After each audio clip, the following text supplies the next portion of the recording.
The year I graduated from high school. I rejected Daniel's confession in front of the whole school. I said I already had a boyfriend. He nodded politely and turned away. At 4 o'clock in the morning the next day, he took a plane to study abroad.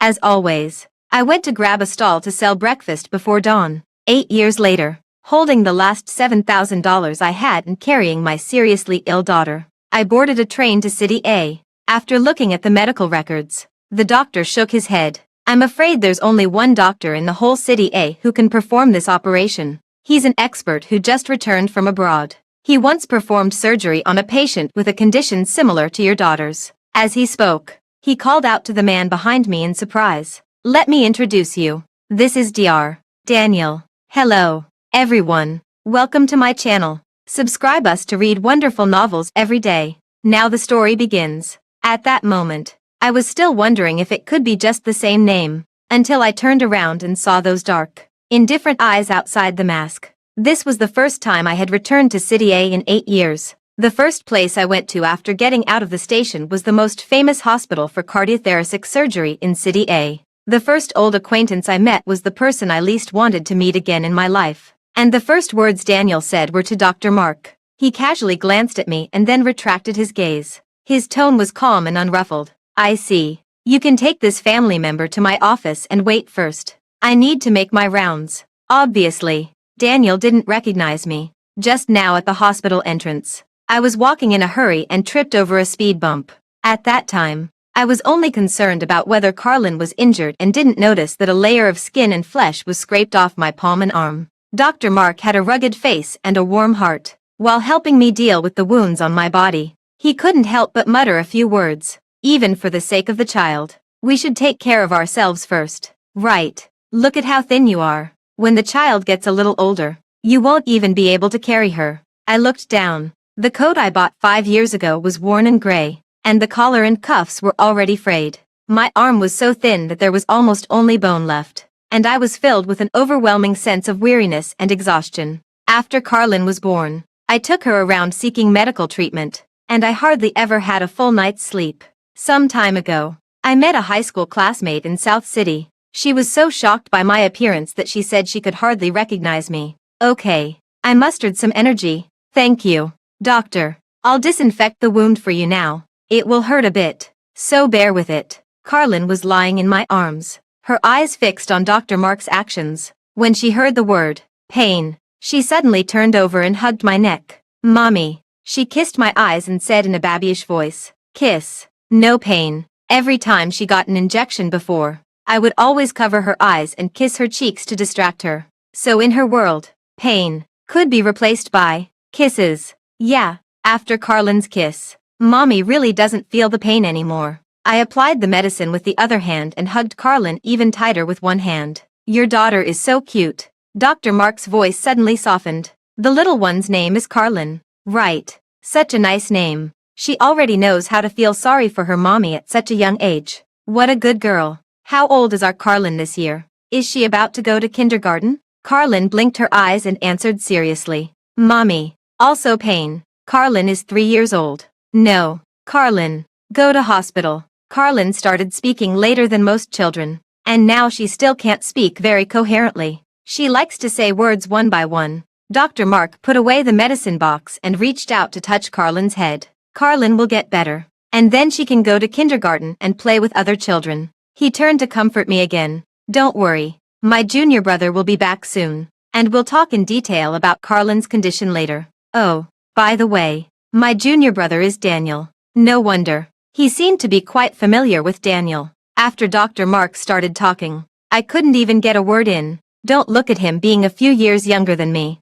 The number of SCI papers he's published is several times mine. When I first met him in Germany, he was 3 grades below me. 6 years later, this guy actually graduated with a doctorate at the same time as me. There's an old professor in our college who's a big shot in the field of cardiology. He's extremely fierce to everyone, but he's only kind to Daniel. Not only did he accept him as his last disciple, but he also directly brought him to his own research institute after graduation. I wasn't too surprised. I remembered that Daniel got full marks in biology and chemistry every time in high school. The teachers of these 2 subjects would have shining eyes when they saw him. Come to think of it, Do you know my junior brother?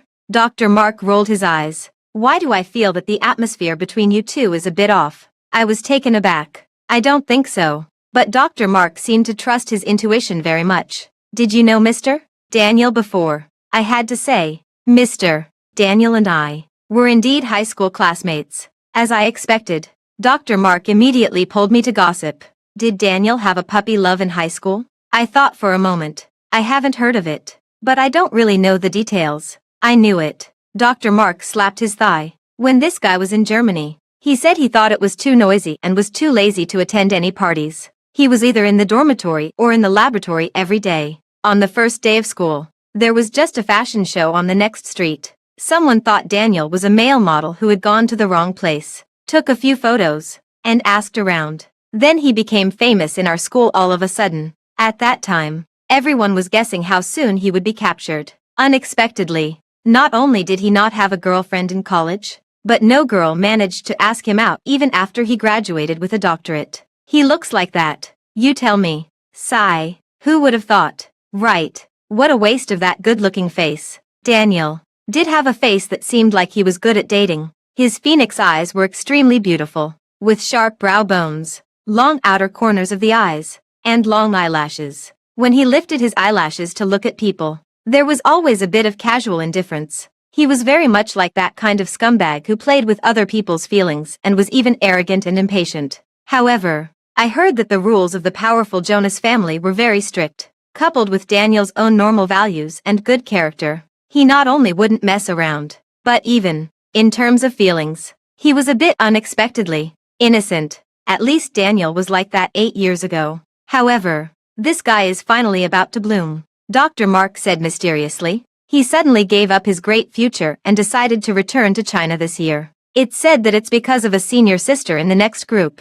That senior sister is a favorite student of another professor in our college, and her family and Daniel's family are old family friends. Their grandfathers were old comrades in arms. Tell me, is there anyone more suitable for each other in the world than them? I listened in silence. They are indeed a perfect match. Childhood sweethearts. A golden boy and a beautiful girl. And they finally got together after going through so much. It was just like the love in a fairy tale. It's a pity that they weren't very enlightened before and only focused on their research. Until that senior sister returned to China a few months ago. Daniel must have been in a hurry and immediately followed her back. And since the senior sister came to the second hospital, Daniel also came to the second hospital. Tell me, what else could this be if not something going on? I nodded in agreement. It doesn't seem like a coincidence. Exactly. Daniel is just stubborn. Well, he's chasing his love from thousands of miles away. By the way, if Daniel didn't have a relationship in high school, there must have been a girl he liked. Right. What was he like when he courted someone? Did he ever confess to a girl? I lowered my head in embarrassment. I don't know. I wasn't very familiar with Mr. Daniel in high school. Dr. Mark was a bit disappointed. Well, with his personality, he really doesn't have many friends. Before he could finish speaking, there were 2 knocks on the door behind us. Daniel slowly withdrew his hand. What are you talking about? Nothing. Nothing. Dr. Mark said guiltily. Well, the director is looking for me. I have to go now. Goodbye. You two can talk slowly. Daniel probably didn't hear our conversation, and he still didn't remember who I was. Daniel and I were actually desk mates for half a year in our senior year of high school. But he wasn't a talkative person, and I was too busy with studying and making money. At school, I basically buried myself in doing my homework during class and after class every day. I had to finish the day's homework before school ended so that I would have time to do the laundry, cook, prepare ingredients, knead the dough, and grind the soybeans when I got home. Then I would get up at 4 o'clock in the morning the next day to help my sister steam the buns, grab a stall, and sell breakfast. After being desk mates for a long time, of course, we also had some silent tacit understanding. For example, I sat on the inside against the wall. Maybe Daniel thought it was too troublesome for me to go in and out, so he would always bring me water when he went to fetch water. For example, I knew that Daniel had a bit of obsessive-compulsive disorder, so when I collected his test papers, I would fold them neatly for him. For example, when I secretly did my homework during class and the teacher was about to come down from the podium, Daniel would quietly tap on my desk to signal me. For example, I would conveniently make a glutinous rice chicken without mushrooms for Daniel every morning. However, the words we said to each other every day probably added up to no more than 5 sentences. Apart from being deskmates for those half a year and Daniel's unexpected confession when we graduated. In the final analysis, he and I weren't really that familiar. So when Dr. Mark asked me just now, I was just telling the truth. So it was normal for Daniel not to remember me. I just looked at the medical records. Daniel glanced at Carlin, who was sleeping in my arms. Without any extra words, he sat down and went straight to the point. Now I need to know some detailed information. He asked many additional questions about Carlin's previous medical history and surgical conditions. He didn't miss any details and recorded them on the computer while being very focused. Towards the end, as Daniel scrolled the mouse, he suddenly asked, "Have you been taking care of the child's surgery all by yourself? Where is your husband?" Without thinking, I replied, "He's very busy. I've accompanied the child for all her surgeries. If you need to know anything else, you can ask me." Daniel's hand paused, and he lifted his eyelids to look at me. His pupils seemed to be much darker than other people's. Busy. What could be so important that it's more important than his own daughter? I was at a loss for words for a moment. Fortunately, Daniel seemed to have just asked casually. He picked up the medical records again and frowned slightly. "The child's condition is indeed quite complicated." My heart instantly rose, and I was so nervous that I even had a slight ringing in my ears. "She's too young." The voice of the judgment seemed to come from far away through a layer of glass. "The specific situation is also different from the patient I encountered before." As he spoke, Daniel seemed to be about to put down the medical records. My heart skipped a beat, and I instinctively pressed his arm in a panic. "Doctor, please." I was afraid of waking Carlin up, so I kept my voice very low. "Please save my daughter. She's only 3 years old this year." Carlin's illness finally showed a glimmer of hope. If even Daniel refused to treat her, I quickly took out the not too thick and not too thin envelope that I always carried with me and stuffed it into his hand. Daniel paused and looked down at the thing in his hand. After a moment, he squinted his eyes slightly. He stared straight at me. "Are you trying to give me money?" I realized later what a stupid thing I had done. Over the years, I had already gotten used to the unspoken rule in society that things could be easily done with money. But I had forgotten that with the power and background of the Jonas family, if Daniel wanted a life of luxury with an abundance of food and wine, and squandering money would be nothing unusual for him. His life could have been very easy and smooth. But he went to study in Germany for 8 years and dedicated himself to studying medicine. This money of mine was probably no different from an insult to him. I didn't mean anything else. I forced a smile. "Carlin's situation is not easy to handle. I just wanted to express my gratitude to you." I tried my best to cover it up and beautify it. But when I looked up, I clearly saw myself reflected on the promotional board, and the expression on my face, vulgar, Philistine, and obsequious. It was extremely ugly. Daniel suddenly looked away. He stared at the medical records for a while. "I can perform the surgery, and if it's successful, the child can definitely live an ordinary life. However," he paused for a moment, "the success rate is probably less than 50%. 50%. I repeated it instinctively. I couldn't tell whether I was more happy or more worried at this moment. I just felt that my mind was in a mess and I was at a loss. 50% is the highest figure I can give you after comprehensive consideration. And there are risks in any surgery. No one can guarantee the result. You need to be mentally prepared for this. I know. 50% is already not low." My voice gradually became lower. "The doctors before said that Carlin wouldn't live past the age of 5. Arrange for her to be hospitalized as soon as possible. She's at risk of cardiac arrest at any time now. As for the surgery, I'll do my best." Daniel's gentle voice somehow made me feel more at ease. "How much will the whole surgery cost?" "The child's situation is quite complicated. There are multiple coronary artery lesions, and the blood vessels are severely blocked. The heart stent needs to be specially customized abroad. With the medical expenses, hospitalization fees, and other various costs." Daniel paused. "It's estimated to be around $400,000. $400,000. I instinctively clenched my hands. There was $1,000 in the envelope just now. I still had more than $5,000 in my phone and bank card. Even if I added them all up, it might not be enough for a day's treatment cost for Carlin. "Okay, I'll pay the money in full as soon as possible." Daniel gathered the medical records and handed them to me. "The surgery is probably scheduled for the end of the month. There's no rush. He glanced at the envelope on the table. I'll directly recharge this into your medical treatment card. The relevant fees can be directly deducted from this later. I met the senior sister Kathy that Dr. Mark mentioned. She was from the pediatric department and participated in Carlin's surgical consultation this time. Dr. Kathy was very excellent. Her medical skills and reputation were well known in the second hospital. She was beautiful and gentle.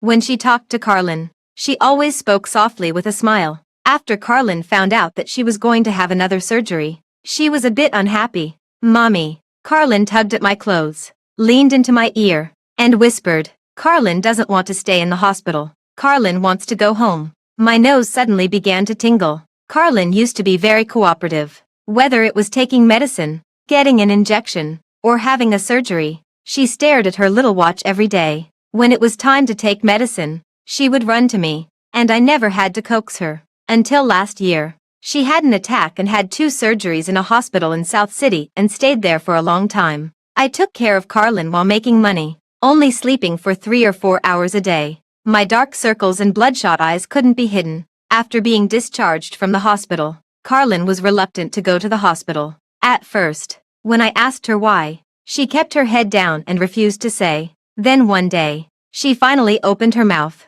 Mommy, you can get a new child and be her mommy. It's too hard to be Carlin's mommy, she said. Carlin doesn't want to go to the hospital anymore. Carlin just wants mommy to sleep well. Mommy, can we go home? Carlin asked in a small voice again. I swallowed several times before suppressing the choking in my throat. Carlin, be a good girl. This is just a minor surgery, and mommy has the money. After the surgery, mommy will take you home. Okay. Unfortunately, as the child grew older, she wasn't so easy to coax. Until Daniel and Dr. Kathy finished checking the conditions of the other 2 patients in the ward. The little one still refused to talk. She just buried her head and rubbed against my neck. What's wrong with Carlin? Is she afraid of having the surgery? Dr. Kathy took out a piece of candy from her pocket. She gently stroked Carlin's little head. But Mr. Daniel said that this surgery is very likely to completely cure Carlin's illness. So we should definitely give it a try.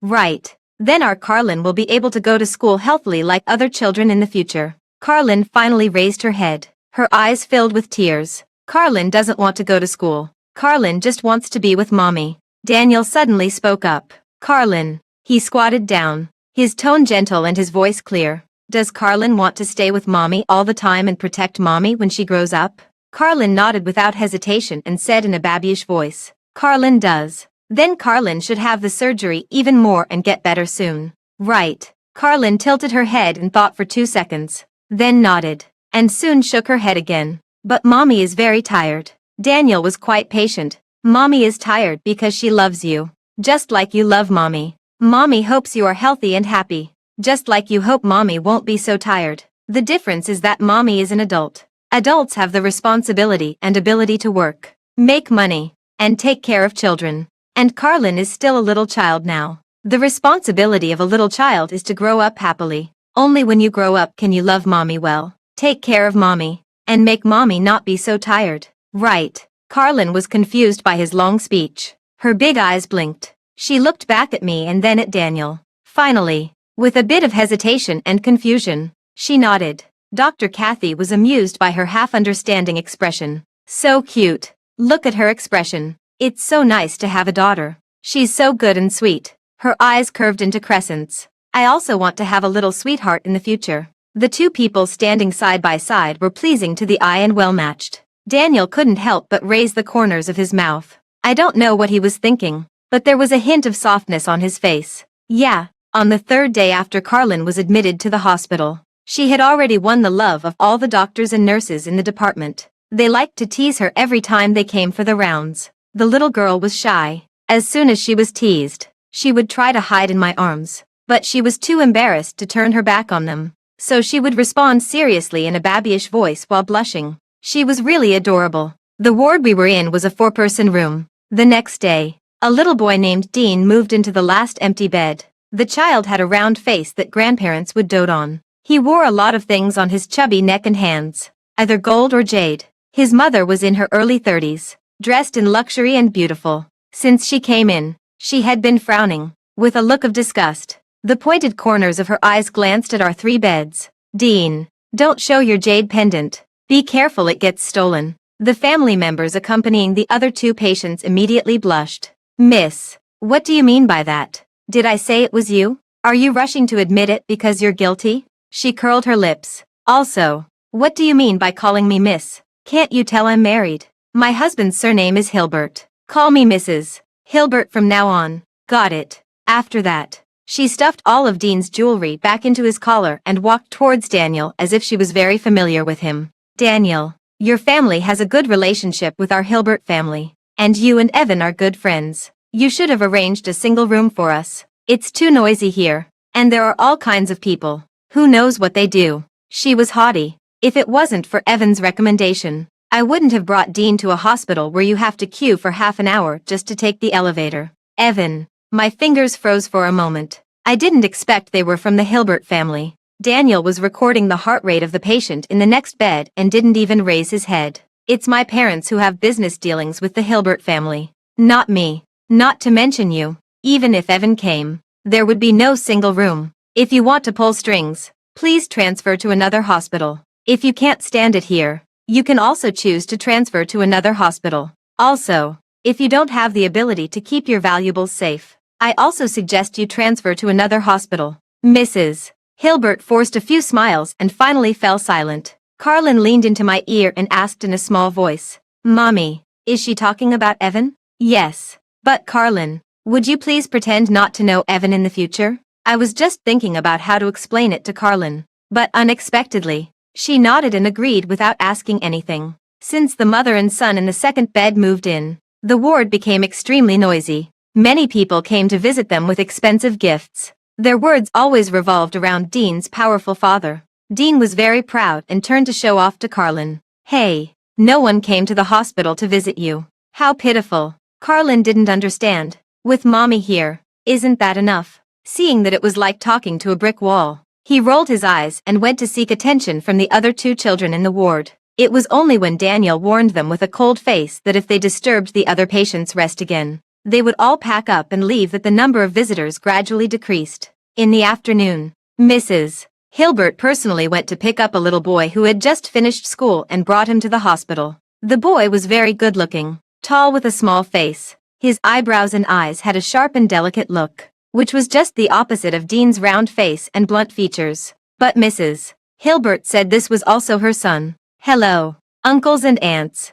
My name is Jason. This little boy was much sweeter with his words than Dean. After coming in, he greeted everyone one by one. Dr. Mark casually asked him how old he was. I'm 6 years old. I'm exactly 1 month older than my stepmother's son. The ward suddenly fell silent, accidentally catching a glimpse of the secrets of a wealthy family. Even a talkative person like Dr. Mark was so embarrassed that he didn't know what to say for a moment. Mrs. Hilbert didn't seem to notice and put on an act of being a loving mother and filial son. Although Jason isn't my biological son, I've raised him since he was a child, and he's no different from my biological son. As long as the 2 brothers can grow up safely and healthily, I'll be satisfied.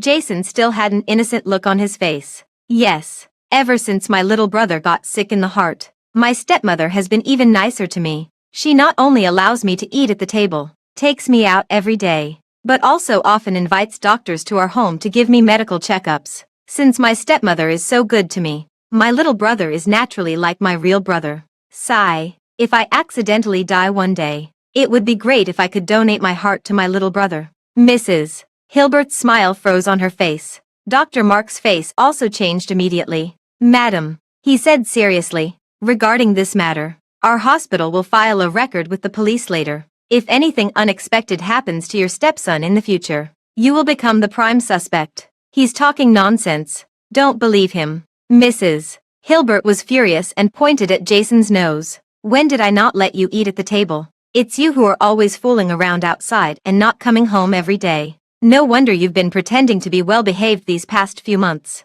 You have such a scheming mind. No wonder your parents don't want you. He's only 6 years old. What does he know? Dr. Mark frowned. Also, whether you have had any illegal thoughts or not, the police can find out with an investigation. Mrs. Hilbert's momentum suddenly weakened a bit. I was worried that he would get sick like Dean, so I gave him medical checkups. She mumbled a few words. Anyway, don't be deceived by that kid's appearance. He's a monster with a black heart. I looked back. Jason was standing in the corner with an innocent look on his face, not answering back when being scolded. His small figure looked very pitiful. After Mrs. Hilbert left in a hurry with Dean, he seemed to be forgotten in the ward. Uncles and aunts, I'm sorry for disturbing your rest. His tone was low, and he looked like he was about to cry, making Dr. Mark and the other family members feel sorry for him. Carlin had been sleeping in the afternoon and was only woken up by Mrs. Hilbert's angry shouts just now. She stuck her head out of the quilt, looking curious. Jason looked over when he heard the commotion. Then, he blinked twice. Accidentally, the tear that had been swirling in his eyes for a long time fell. Mrs. Hilbert transferred Dean to a private hospital and didn't show up again. Instead, Jason started to come to the second hospital frequently to play with Carlin. At first, I didn't want Carlin to have contact with the people from the Hilbert family. However, Carlin really liked playing with him. Due to her physical condition and personality, Carlin had few friends since she was a child and had hardly talked to her peers. Her hobbies were also different from other children. She liked looking at picture albums, giving names to every object she saw, and then making up stories for them. She spoke a bit slowly, and other children didn't have the patience to listen to her. But Jason, he would hold his chin and listen to her quietly for an afternoon. He would remember all the names Carlin gave to each grape. He would write blessings with her for the 2 rabbit-shaped slippers. Now, what Carlin looked forward to the most every day was Jason's arrival. When Dr. Mark found out, he pretended to be jealous and said that Carlin didn't want to play with him anymore since she had a new friend. Carlin smiled shyly and comforted him by saying that among all the adults in the hospital, she liked him, Daniel, and Dr. Kathy the most. Like the most. And there are so many people. Dr. Mark wasn't happy. No. You can only choose one. Or between Brother Daniel and Brother Mark. Who does Carlin like more? Daniel happened to come for the rounds at this time. He was Carlin's attending doctor and had the most contact with Carlin on a daily basis. Although he wasn't as good at making a kid happy as Dr. Mark, he was always very patient when talking to Carlin, and what he said sounded very reasonable. Carlin trusted him a lot. After struggling for a long time, Carlin finally honestly said 3 words. Brother Daniel. How old are you? How can you have the nerve to let Carlin call you brother? Daniel chuckled and walked forward. He ruffled Carlin's hair. It's Uncle Daniel. You can't call me Brother Daniel. Okay. Dr. Mark reacted quickly and widened his eyes. Okay. Mr. Daniel. You're taking advantage of me. Daniel ignored him. He prescribed several physical examination items for Carlin and gave me some instructions on matters to note. I wrote them down carefully. Okay. Thank you, Mr. Daniel. Dr. Mark suddenly sighed casually. You two are so distant. If I didn't know the inside story, I really couldn't tell that you two were high school classmates. My heart skipped a beat. I instinctively looked at Daniel. After noticing my gaze, Daniel calmly looked back at me. Half a second later, he casually looked away, neither surprised nor denying it. So he had known for a long time. By the way, someone took your photo and posted it online a few days ago, and you became popular again. Everyone is asking which hospital you're from. Someone in the comment section said that he was your alumnus before and that the incident of you confessing to someone and being rejected when you graduated from high school was known to the whole school and was even spread online at that time.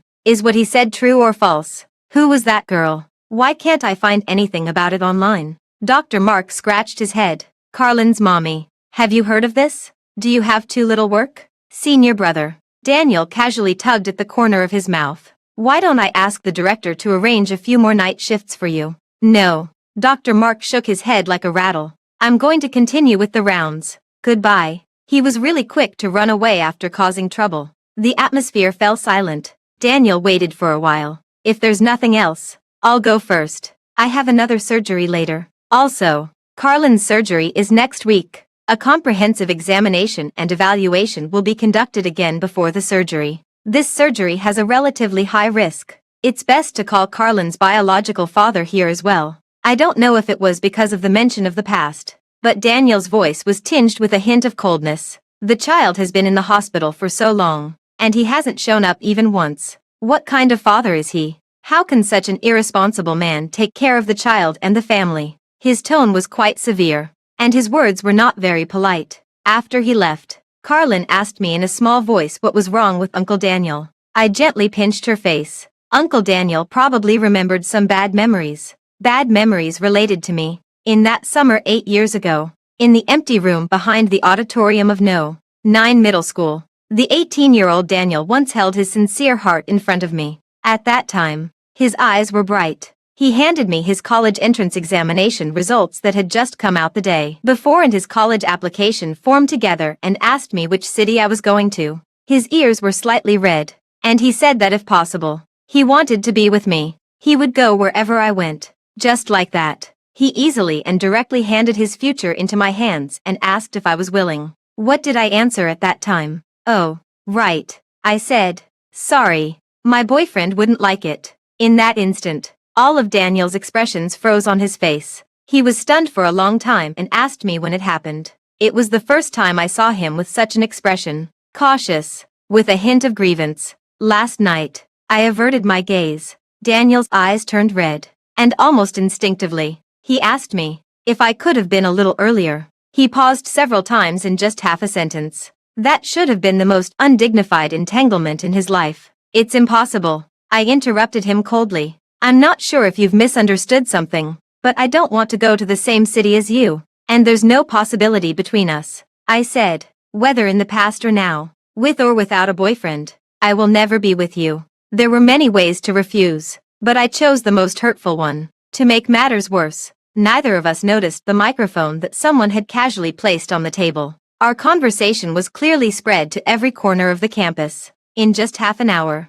Daniel went from an outstanding graduate representing the senior year to give a speech to the object of others' laughter and heckling. That recording spread like wildfire in various groups, especially among some boys who had always secretly envied and resented Daniel, but only dared to greet him with a smile because of the power of the Jonas family. They took great pleasure in bringing up this matter. They mocked Daniel's taste and imitated my tone at the same time. It seemed that Daniel's failure finally allowed them to heave a sigh of relief. Later, the recording even spread online. People on the internet were even more vicious in their words, using terms like lapdog, homewrecker, and self-assertive. There were also those who scolded me, saying that I was cold-blooded and heartless and not a good person. Later, it should have been the Jonas family who stepped in, and everything finally subsided. The 27-year-old Daniel probably hadn't thought of this stupid past for a long time. It was inevitable that he would be unhappy when it was suddenly brought up at this moment.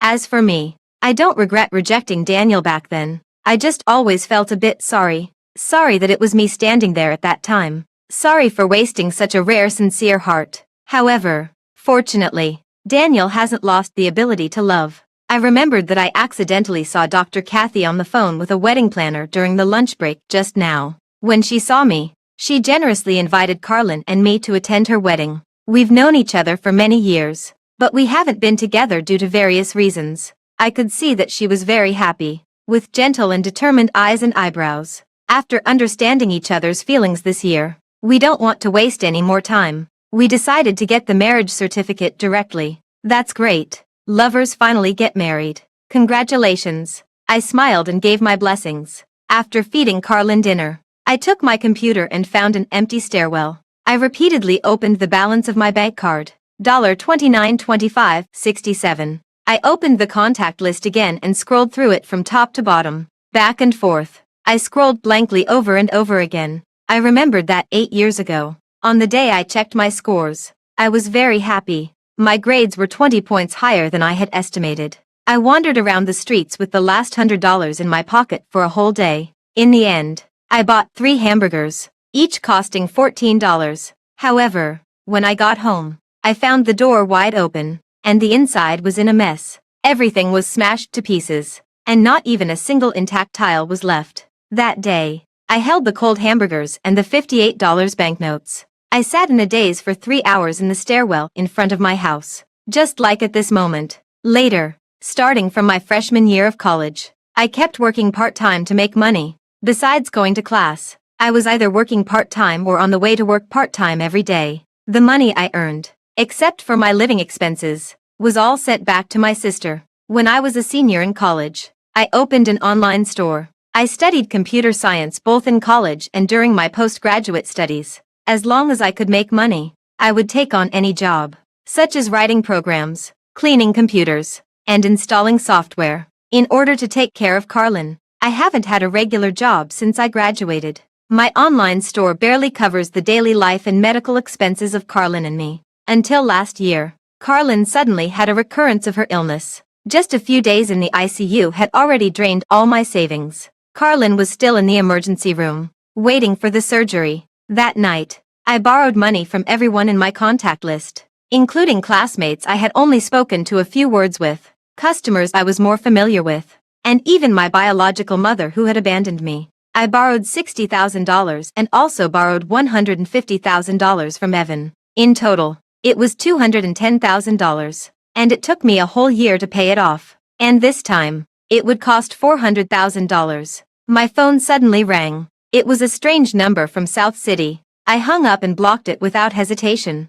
Fortunately, Evan seemed to be tied up with something recently. He didn't call again. In the end, I still took out the business card from my bag. I agree to what you said. I lowered my voice. The information you want will be sent to your computer before dawn tomorrow. But I want $800,000 transferred to my account in one go. After hanging up the phone, I was in a daze for a while. When I put away my things and was about to leave, I turned around. Daniel was standing at the entrance of the stairwell, looking at me quietly. It was raining. The dense raindrops in the deep winter drifted in through the slightly open window, carrying a biting chill. Are you planning to cure Carlin and then send yourself to prison? Use $400,000 for the treatment and leave the remaining $400,000 for her future life. Daniel had indeed heard everything. There was no change in his voice, but somehow, I felt that he was very angry. I pursed my lips. I didn't try to defend myself. There was nothing I could say in my defense. You've already made up your mind, haven't you? From the moment I told you there was a chance for the surgery. My long silence finally exhausted Daniel's patience. He gave a soft sneer, easily waking up the voice-activated light above our heads again. Aaron, if I had known there might be such an outcome, I wouldn't have agreed to perform this surgery for you at all. I suddenly looked up. I had been thinking about the money before, but at this moment, I suddenly realized Daniel had the absolute right to refuse the surgery, especially after he caught me like this. As the youngest and most promising doctor in the entire second hospital, he had no need to take on this surgery with huge risks and the money from an unknown source. I'm sorry, I said dryly. I only have Carlin as my daughter. I know it's not right to do this, but I really can't afford to lose her. Daniel still had no expression on his face and remained silent. I was extremely flustered and almost begged in a suppressed voice. If this thing gets out, I promise I won't implicate you. Okay. Without hesitation, Daniel said word by word. No. My eyes instantly turned red. What should I do? Carlin finally had a chance to recover. I didn't dare to let my emotions spread and desperately thought of other ways to make amends in my mind. However, before I could say anything else, Daniel suddenly added something. Take a look at your medical treatment card. I didn't understand what he meant at first. I opened my phone in a daze. The account balance of the medical treatment card showed $500,000. Why didn't you come to me? We're classmates after all. The ceiling light fell on Daniel's eyelashes, hiding the emotions in his eyes. He seemed to want to say something, but in the end, he just let out a sigh. Take the money and use it for Carlin's surgery first. Don't worry about it. It wasn't until Daniel handed me a tissue that I realized I was crying. Afraid of being seen crying by Carlin. I hadn't shed a tear no matter how difficult things were in the past few years. But at this moment, the tears seemed to be out of my control and kept flowing. The record showed that the $500,000 was transferred a few days ago. I was just too busy taking care of Carlin and didn't notice the message. Daniel stuffed the whole pack of tissues into my hand. He lowered his voice, looking a bit at a loss. Stop crying. I didn't mean to be harsh on you. I was just afraid you didn't know how serious the situation was. It would have been better if he hadn't spoken. As soon as I heard his voice, my tears welled up again. The rain outside the window became a bit heavier, and it finally made a sound when it landed on the branches and leaves. I just suddenly remembered that it had been 10 years. From the first time I met Daniel at the age of 16 to now at the age of 26. Exactly 10 years had passed, and the first time I met Daniel 10 years ago, it happened to be raining such a fine rain that wet my eyelashes. The difference was that the season at that time was a sweltering summer. and I was still carefree and had a very happy little family. Just like ordinary girls of that age, I would link arms and go to the bathroom together, gather to finish our homework, and chat about the gossip of the influential people in the 49 middle schools in City A. Among them, the two words I heard the most were, Daniel, from the third year of junior high school in the neighboring No. 9 middle school. It wasn't just the girls in the class who would mention him. The teacher in charge of the chemistry competition always said, "It would be great if Daniel were from our school." The boys on the basketball team said with a serious expression that we were going to play against Daniel, from the neighboring school this time. And on the school's online forum, people talked about who met him outside the school every day. Later, I was admitted to No. 9 middle school in the high school entrance examination. That day was my first day at No. 9 middle school and the fourth year that Daniel gave a speech as a student representative at the opening ceremony. I squeezed into the dark, stuffy, and sticky sea of people under the stage and finally saw the legend. The old principal with gray hair gave an exaggeratedly long speech. He still hadn't finished even when the drizzle started to fall in the sky. The leaders under the shelter sat safely, as if they couldn't hear the sound of the rain and the restlessness of the students under the stage. When the old principal finally slowly finished his speech 2 minutes later, all the students except Daniel had their hair wet. The next person to speak was Daniel. After the dean of students said, "Let's welcome the freshman from senior 1, Daniel, the top scorer in the city in the high school entrance examination, to come on stage and give a speech." He took the microphone and walked a few steps to the center of the rostrum. Then, in full view of everyone, he casually stuffed the speech script into his pocket and only said 6 words. "It's raining. Let's dismiss." The cheers broke through the sky. The dean of students was furious, snatched the microphone, and shouted, "No one is allowed to leave." But unfortunately, no one paid attention to him, and thousands of students disappeared in an instant. And Daniel stayed on the stage alone, being bombarded for 2 hours and was punished to write a 3,000-word self-criticism. In fact, Daniel didn't want to show off or challenge any authority. He accepted the punishment and scolding without talking back throughout the process. He just simply hoped that others would get less wet in the rain. That's all. And when Daniel read his self-criticism the next week, it happened to rain again. He smiled helplessly on the stage and said, "I won't read this. I'll write a new one tonight." The students understood and burst into laughter, and they scattered in a rush. A long time after the incident, the people of No. 9 middle school would still talk about the dean of students who almost fainted from anger, about how no one dared to let Daniel step onto the rostrum in the following 2 years, and about the large auditorium that the school built overnight. However, I heard about the second rain. I wasn't at school that day. I was in the police station that day, and from that day on, for the next 10 years, I went through family changes, traveled from the north to the south and then back to the north, endured many hardships, and my closest relatives were separated. So many things had changed in 10 years, and everything around me had long been different. What I didn't expect was that the only thing that remained the same was Daniel. He was still, just like 10 years ago, a very, very, very good person who shone brightly. That's great.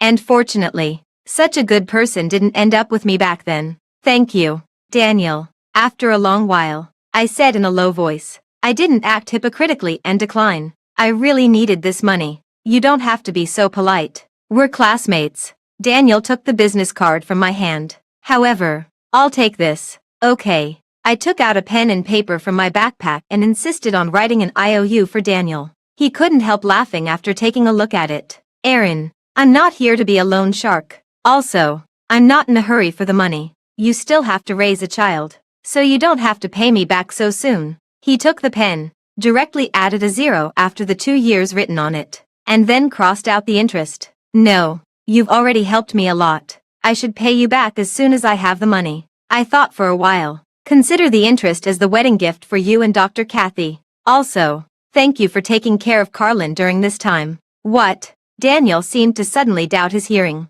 An expression of surprise and confusion appeared on his face. "Who's getting married?" "What, Dr. Kathy? Are you talking about me?" However, I was even more confused than him. Our eyes met, and Daniel seemed to understand something. "Andrew, did he tell you something?" He gritted his teeth. "Dr. Kathy and I have told him many times that we're just ordinary friends, but he just doesn't believe it and insists on making up his own story." "Oh, I see." I smiled awkwardly. "Then, Let's consider it in advance as, I'm single. Daniel cut me off directly. I've never had a girlfriend, and I won't be able to get married in a short time. I don't need your wedding gift. All right. I thanked Daniel again, but I still secretly decided to pay him back as soon as possible. Is that man busy with work? Daniel suddenly asked as we were about to leave. It took me a while to realize who Daniel was talking about.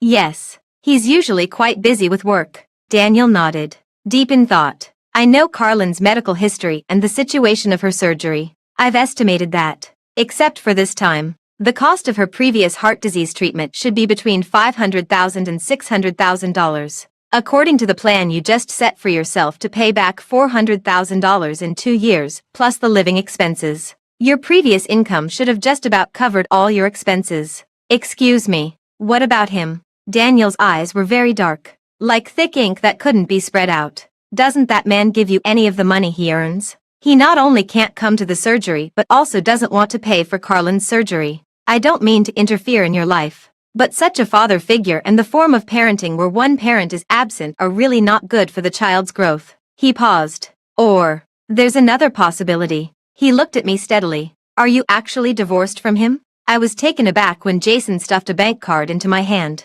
Where did you get so much money? He was only 6 years old. No matter how rich the Hilbert family was, they wouldn't casually give a 6-year-old child hundreds of thousands of dollars as pocket money. Right. And I heard that Kelsey only liked Dean and didn't like this son born to her husband's ex-wife very much. My stepmother gave it to me. He looked very well behaved. It's just right for Carlin's surgery. I couldn't help but laugh. He must have set some kind of trap for that Mrs. Hilbert and made her fall into it. He may be young, but he's very shrewd. Thank you. But Carlin's surgery fee has already been paid. Save the money for yourself. You're still young. Don't do this again in the future. Be careful of your stepmother. All right. I don't know if it was my imagination, but Jason's tone sounded a bit reluctant. Today is Saturday. Jason spent the whole day playing with Carlin in the hospital and even promised to come again tomorrow. Carlin was extremely happy. After watching the 2 children finish their dinner, I went out to get some water. Unexpectedly, in just a short while, there was an extra person in the ward. My expression changed, and I quickly walked over to shield Carlin behind me. Evan's eyes darkened, and he looked hurt. He was wearing a black trench coat, with a tall and handsome figure. Except for being a bit thinner, it was hard to tell that he had been sitting in a wheelchair for a full 6 months. Evan carried the biting cold from outside the ward.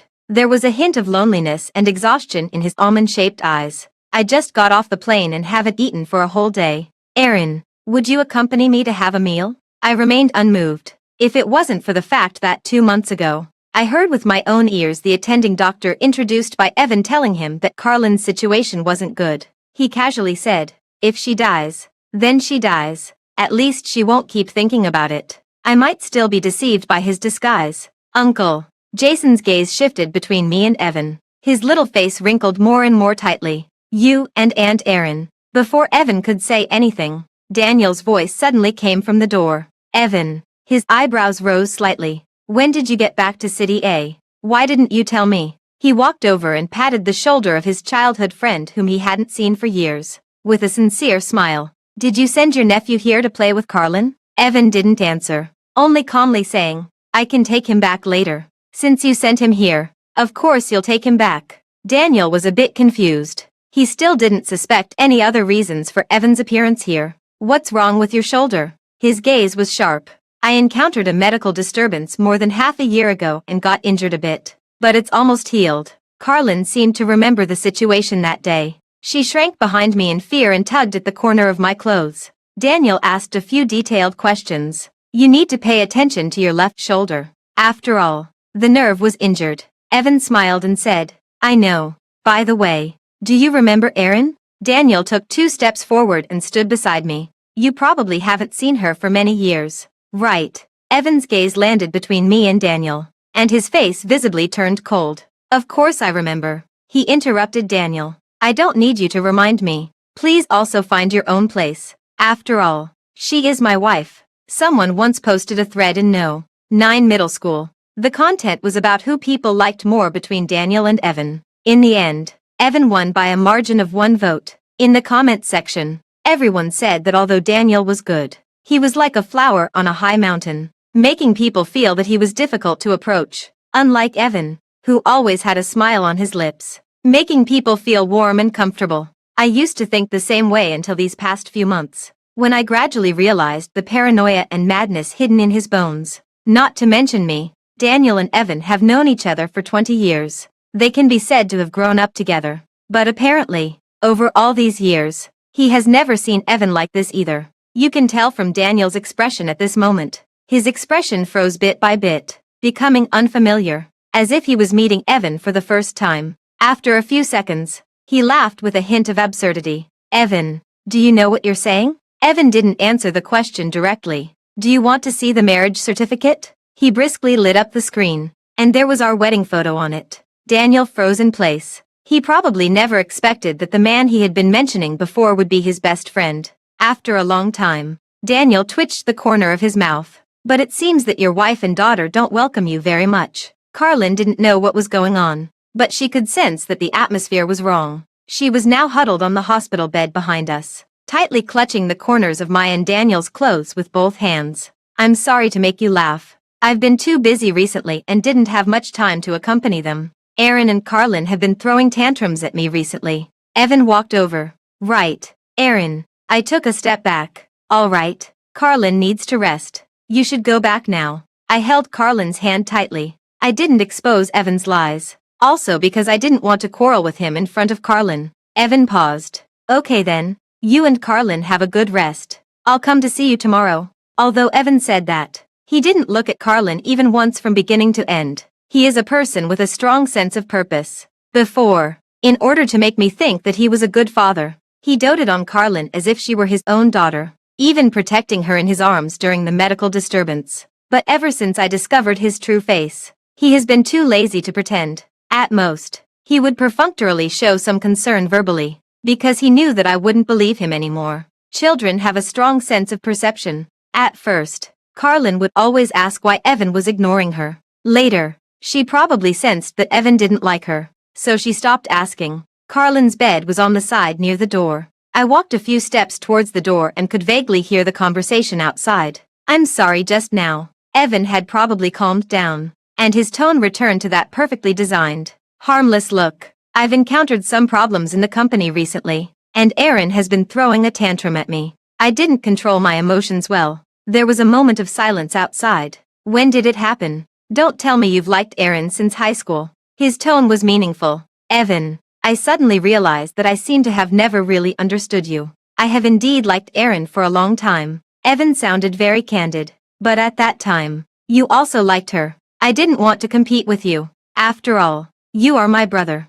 But Aaron didn't like you, and there was nothing I could do about it. Later, when we were in college, I followed her to the south. We started as friends. I have to say, Evan is really good at pretending. After saying these words, the little unpleasantness just now should be quickly forgotten. I heard that your business in the South has been doing very well in recent years. Daniel changed the topic, as if catching up on old times. Your father and your elder brother trust you very much now. Many things in the Hilbert family are handled by you. I'm just doing something for the family. Evan smiled. I've been really busy recently. Thank you for taking care of Aaron and Carlin. Let our family treat you to a meal another day. It's been so many years since we last saw each other.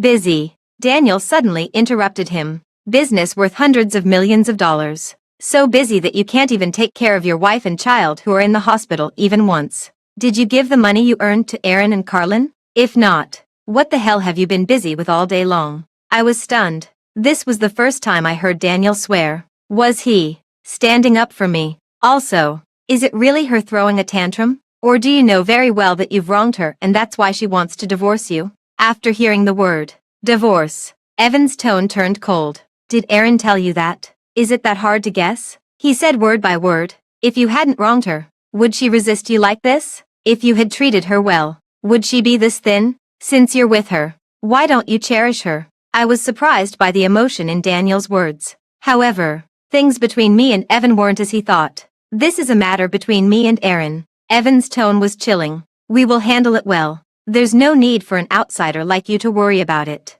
As for you, hurry up and find a girlfriend. Otherwise, I'll start to suspect that you still have feelings for Aaron. It was an obvious test. However, after a long silence, I heard Daniel's voice. So what if I do? I suspected that I had misheard. How could it be possible? I treated him so badly back then. It would be generous enough if Daniel didn't hold it against me. Still having feelings for me. How could that be possible? I couldn't figure it out and didn't dare to believe it. Or did he say that on purpose to anger Evan? Although it didn't seem like something Daniel would do. The possibility was at least greater than Daniel still liking me after not seeing me for 8 years. The next day, when Daniel came for the rounds, he was no different from usual. It was Jason who seemed not quite right. It was too chaotic yesterday to pay attention to him. This morning, I realized that he seemed to be in a daze, as if he had lost his soul. He squatted in the corner and muttered softly, "What went wrong exactly? How could she become my sister?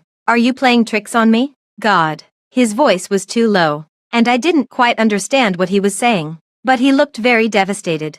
After banging his head against the wall at the door for a while, when Carlin woke up and finished her breakfast, he opened the picture album as if nothing had happened. Which character did we learn yesterday? Let's continue. After playing with Carlin for most of the day, he put away the toys and poked Carlin's cheek. "Today is my grandpa's birthday, so I have to go back early. I'll come to see you tomorrow." Carlin nodded obediently. "See you tomorrow, brother." Jason pinched Carlin's face fiercely and said, "Don't call me brother." Carlin wasn't afraid of him and opened her big eyes and asked, "Brother, why?" Jason gave in. After a moment, he sighed. "Forget it. Brother is fine then. Evan sent me a text message. He said that he needed to deal with some things in advance and would come to find me when everything was over." I only replied with, "We have nothing to talk about except divorce." However, when I saw the news the next day, I learned that a major change had taken place in the Hilbert family. Many things happened at the 70th birthday party of the old man of the Hilbert family last night.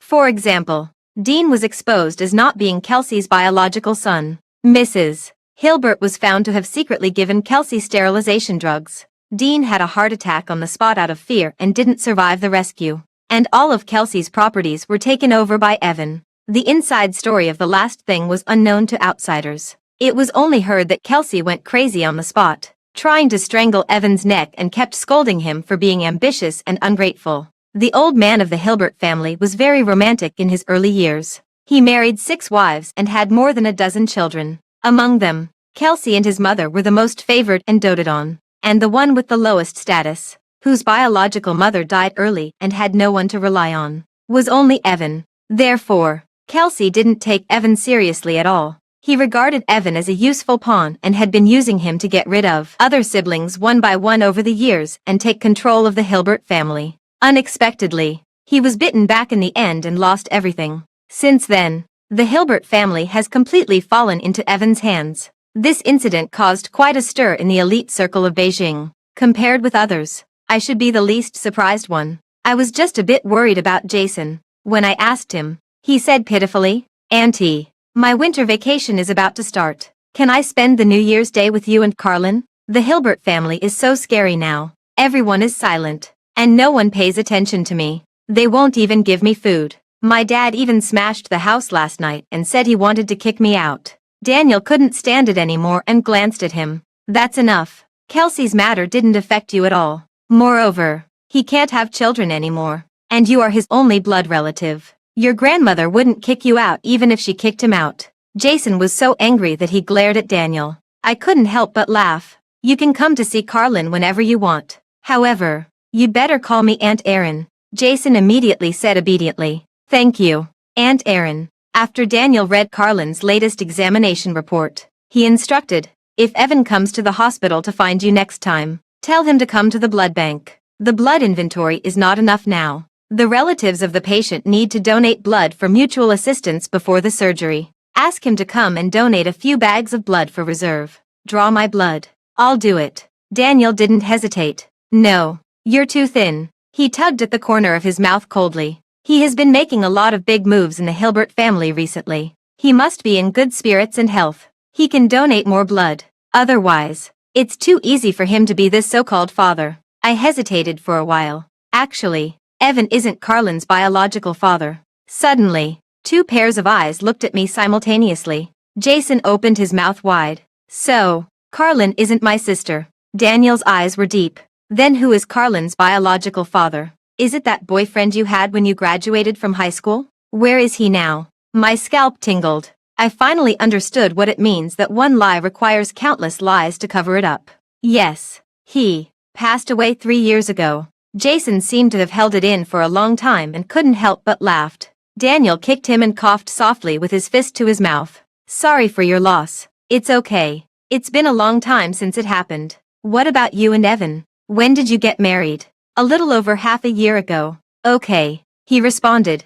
Did the lawyer I recommended to you last time help you? In the stairwell before, after he guessed that I was planning to get a divorce. He recommended a top-notch divorce lawyer to me. Yes, thank you. You've been raising the child alone all these years. It must have been very hard for you. Right. I suddenly realized that Daniel and I were standing a bit too close. So close that I could feel the slight vibration of his chest as he spoke. It's okay. Carlin is easy to take care of. As I said this, I quietly took a step backward. Aaron, Daniel called out to me, his eyes filled with a hint of long-lasting amusement. I happened to donate blood the day before yesterday, and the blood donation certificate can be used for Carlin later. A few of my friends also happened to come and show their love by donating blood in the morning. Anyway, you don't have to worry about this matter. Happened to, by chance. Was it really that coincidental? I seemed to be unable to deceive myself any longer that I had been hearing things that day. Daniel,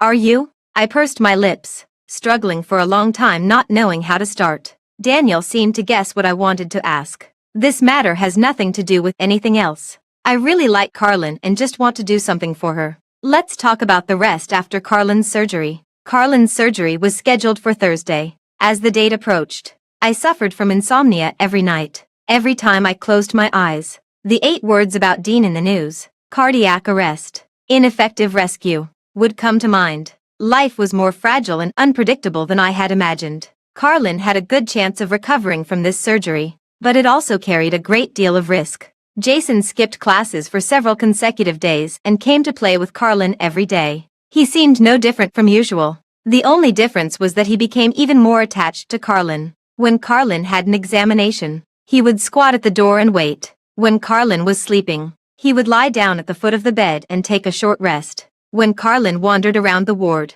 he would follow closely behind her. It was obvious that he was also very afraid of losing Carlin. During this period, Evan came once and then left in a hurry. He had just established his footing in the Hilbert family and had a lot of things to deal with. So it wasn't easy for him to get away. I heaved a sigh of relief. Otherwise, I really didn't have the energy to deal with him at this crucial moment. On the day of the surgery, Dr. Mark came to take Carlin to the anesthesia room. Daniel is already inside making preparations. This is the warm milk and hand warmer he prepared for you. Don't worry too much. Daniel has been repeatedly conducting risk assessments and preparations recently. It will probably only take about the time to watch 2 or 3 movies, and they'll be out. Then the door of the operating room closed, and we waited for 8 hours. From early morning to dusk, the outpatient building next door was basically quiet, and Jason's fingers were almost bitten to pieces. Finally, the door of the operating room opened. Daniel took off his mask. The surgery was a success. This was Daniel's first sentence. Carlin still needs to be observed in the intensive care unit for 24 hours. You'll be able to see her tomorrow night. I didn't finish listening to the second sentence. The string in my heart had been tightened for too long. Suddenly, when it loosened, the accumulated fatigue and emotions of these years rushed back instantly. I fell straight to the ground. When I woke up again, I was lying in the infusion room of the emergency department. Daniel had changed out of his white coat and was sitting on the chair next to my hospital bed, softly flipping through the documents in his hand. It was pitch black outside the window, and the drip bottle by my hand was silently dripping and gathering drop by drop. What time is it now? How about Carlin? How is Carlin? I struggled to sit up. Daniel immediately put down the documents and walked over in big strides. It's 11 o'clock at night. The surgery just ended a little over 3 hours ago. Carlin is fine in the intensive care unit. Don't worry. He checked my infusion bottle. You had low blood sugar and lack of physical strength. So you fainted. I gave you 2 bottles of glucose infusion. And it's just about finished now. Thank you. I heaved a sigh of relief and quickly wiped away the tears at the corners of my eyes. Daniel, thank you for saving Carlin. I really can't imagine what would have happened if Carlin hadn't met you. Daniel bent down to remove the needle for me. You've already thanked me many times. If you really want to thank me, don't stay up late taking orders in the future. Also, you should go for a full-body physical examination when you have time recently. Since you're a freelancer and there's no unit to take care of this, it's best to have a physical examination once a year by yourself. You have to take care of yourself first before you can take care of Carlin. Right. The last sentence. Why did it feel like the tone he used when he coaxed children? It was so quiet at night, and there was no one else in the infusion room except Daniel and me. I suddenly didn't dare to look up and just mumbled an, In response, Daniel opened the takeout box on the table and handed it to me. The porridge inside was still warm. I slowly sipped the porridge with one hand. As soon as I finished drinking, Daniel helped me put away the food container and then casually dragged a chair and sat in front of me. My scalp felt a bit numb. I'll go and take a look at Carlin. She's in the intensive care unit, and you can't go in. He casually placed his hand on the hospital bed, but it just happened to block my way of escape. I realized I was wrong. Daniel had indeed changed. The Daniel 8 years ago, after being mercilessly rejected by me, would only say with red eyes and a trembling voice, "Sorry, I bothered you." But the current Daniel seemed not so easy to be bullied. "There's something I want to confirm with you." Seeing me nod, he paused for a moment before continuing. "Carlin has type O blood, but just now I found out that you have type AB blood. Theoretically, a person with type AB blood can't give birth to a child with type O blood. Are you aware of this?" I was completely stunned. After a long silence, I finally nodded. "Carlin isn't my biological child. She's my sister's child. My sister died of massive hemorrhage when she gave birth to Carlin." Daniel pursed his lips. "I'm sorry. My sister treated me very well when she was alive. When I was 6 years old, my parents wanted to sell me, but it was my sister who took me home and raised me. Carlin is still too young now. I want to wait until she grows up a bit before considering telling her the truth." "I understand. I'll keep it a secret with you. Don't worry. Thank you." However, Daniel looked at me without blinking. "You said before that Carlin's father was your boyfriend when you graduated from high school. So it was all a lie, right? In fact, there's no such person, right?" "Yes, I admitted it." Daniel squinted his eyes and cursed in a low voice. "That bastard Evan has really been lying to me all along. I went to South City," he explained. "Evan said he met you in a restaurant and knew that you worked part-time there on weekends. I took a look from a distance, and then I just happened to see you talking to a guy. Evan pointed at him and said that was your boyfriend, that you came to work part-time together, and that you were very happy. Later, he often took the initiative to tell me how affectionate you and your boyfriend were. I trusted him too much, and I listened to the stories he made up for me for several years like this. I was puzzled. Why would he do that? I guess he was afraid that I wouldn't give up," Daniel said calmly. His worry wasn't unfounded. "Later, I couldn't help but go to South City a few times every year. But don't worry, I didn't go to bother you again. It's just that when I had a day or two off, I didn't have many friends in Germany, and it was just right for me to fly back and forth to South City to have dim sum for breakfast. I remembered that I once saw a familiar figure twice on the streets of South City. At that time, I thought it was an illusion caused by being too tired from my part-time job. So he really had been there." My heart seemed to jump out of my throat, and I didn't dare to listen any further. "Daniel, I'm sorry for lying to you before, but I have no intention of falling in love. I didn't think about it before, and I still don't now," I said in a small and quick voice. "I just want to raise Carlin well now." Daniel didn't seem surprised. It doesn't matter. I can wait." He made a joke. "I'm 27 years old this year. If I wait for another 8 years, I'll be 35. It's still okay. I'm not particularly old yet." I got anxious. "No, you're so good. There's no need for you to waste your time on me. Aaron, listen to me first." Daniel smiled. Those beautiful and usually cold eyes were like they were filled with tiny shimmers of light. He said slowly, "Actually, I hadn't thought of you for 2 or 3 years, and I hadn't been to South City either. After Evan told me that you were married and had a child, I told myself that I shouldn't think about you anymore. Otherwise, it would be impolite. So from that day on, I really seemed to have forgotten you. I was busy with experiments, graduation, surgeries, and work, and I didn't think of you even once, until I returned to China, until my mother urged me to start a family. At that moment, I thought of your name again, and I could only think of your name. I finally had to admit that I was jealous of the man that Evan said you had started a family with.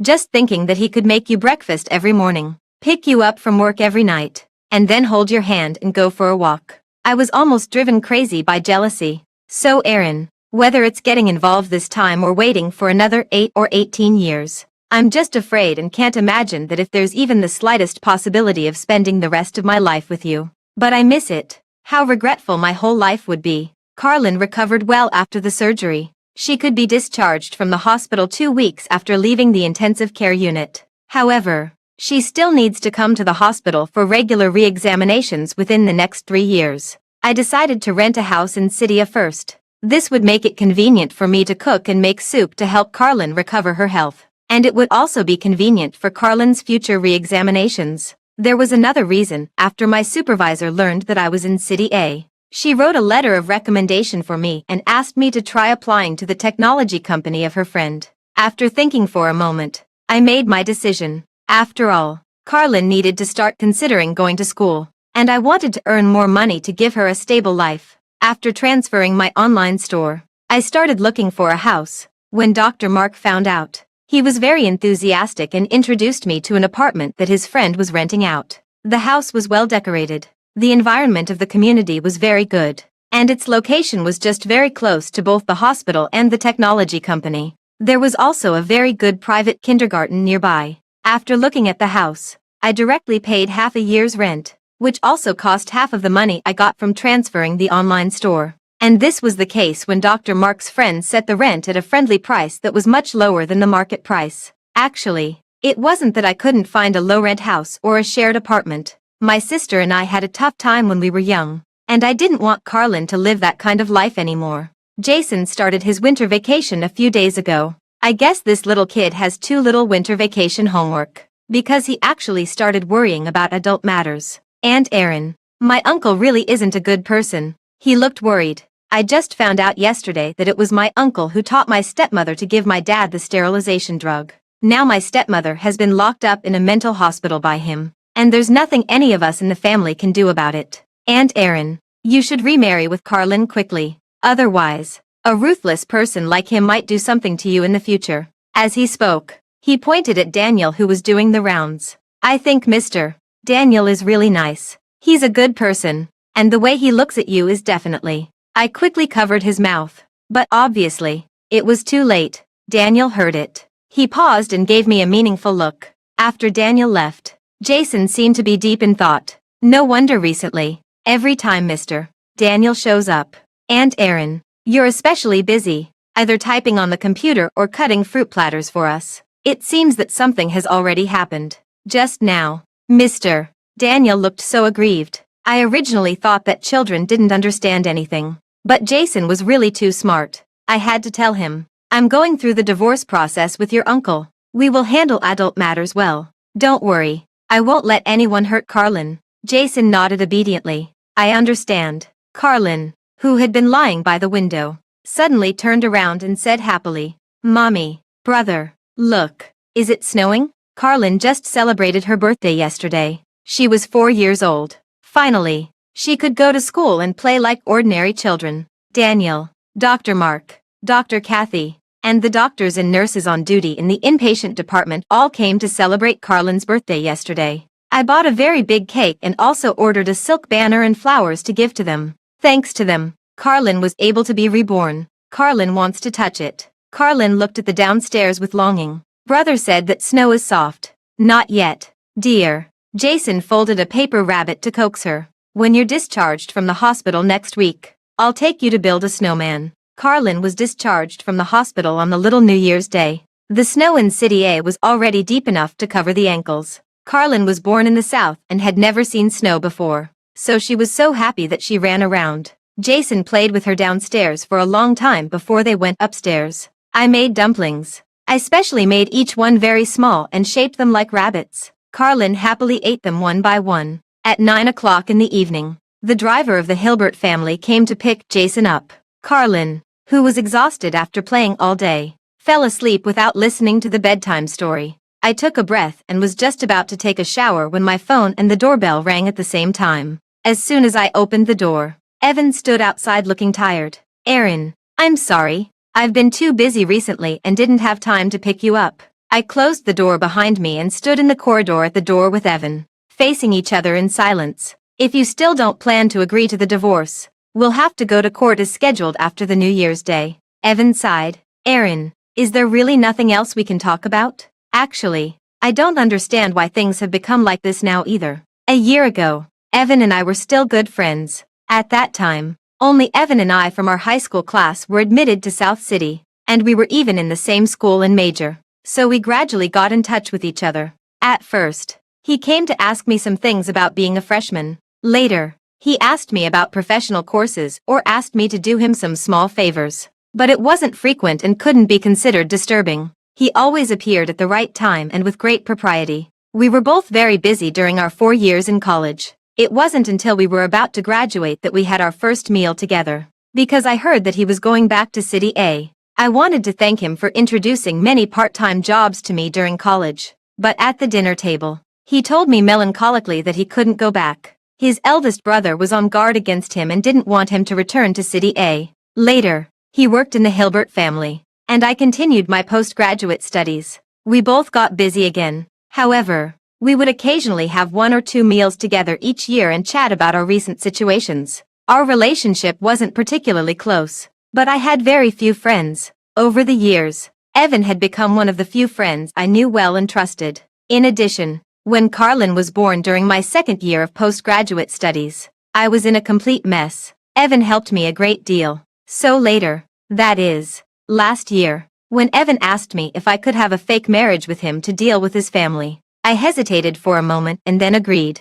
He said that the daughter of a powerful figure in South City had taken a fancy to him, and his father naturally wanted him to marry into that family to gain support. However, his eldest brother didn't want to see him have such in-laws and was already planning to get rid of him. Evan said that it would only take half a year, just enough to make his eldest brother believe that he had no ambition and to make his father give up the idea of the arranged marriage. Unexpectedly, not long after we got the marriage certificate, I found the campus card that I had lost in high school at Evan's place. Evan's words and deeds had never shown any signs. I simply couldn't have imagined that Evan liked me. Otherwise, I wouldn't have agreed to the fake marriage with him. I could only start avoiding him, except for repaying the money. I didn't contact Evan again. Evan seemed very gentlemanly. He didn't pester me and just said dejectedly that he was sorry for scaring me. He even took the initiative to propose ending the marriage agreement in advance. That day happened to be the day Carlin was discharged from the hospital.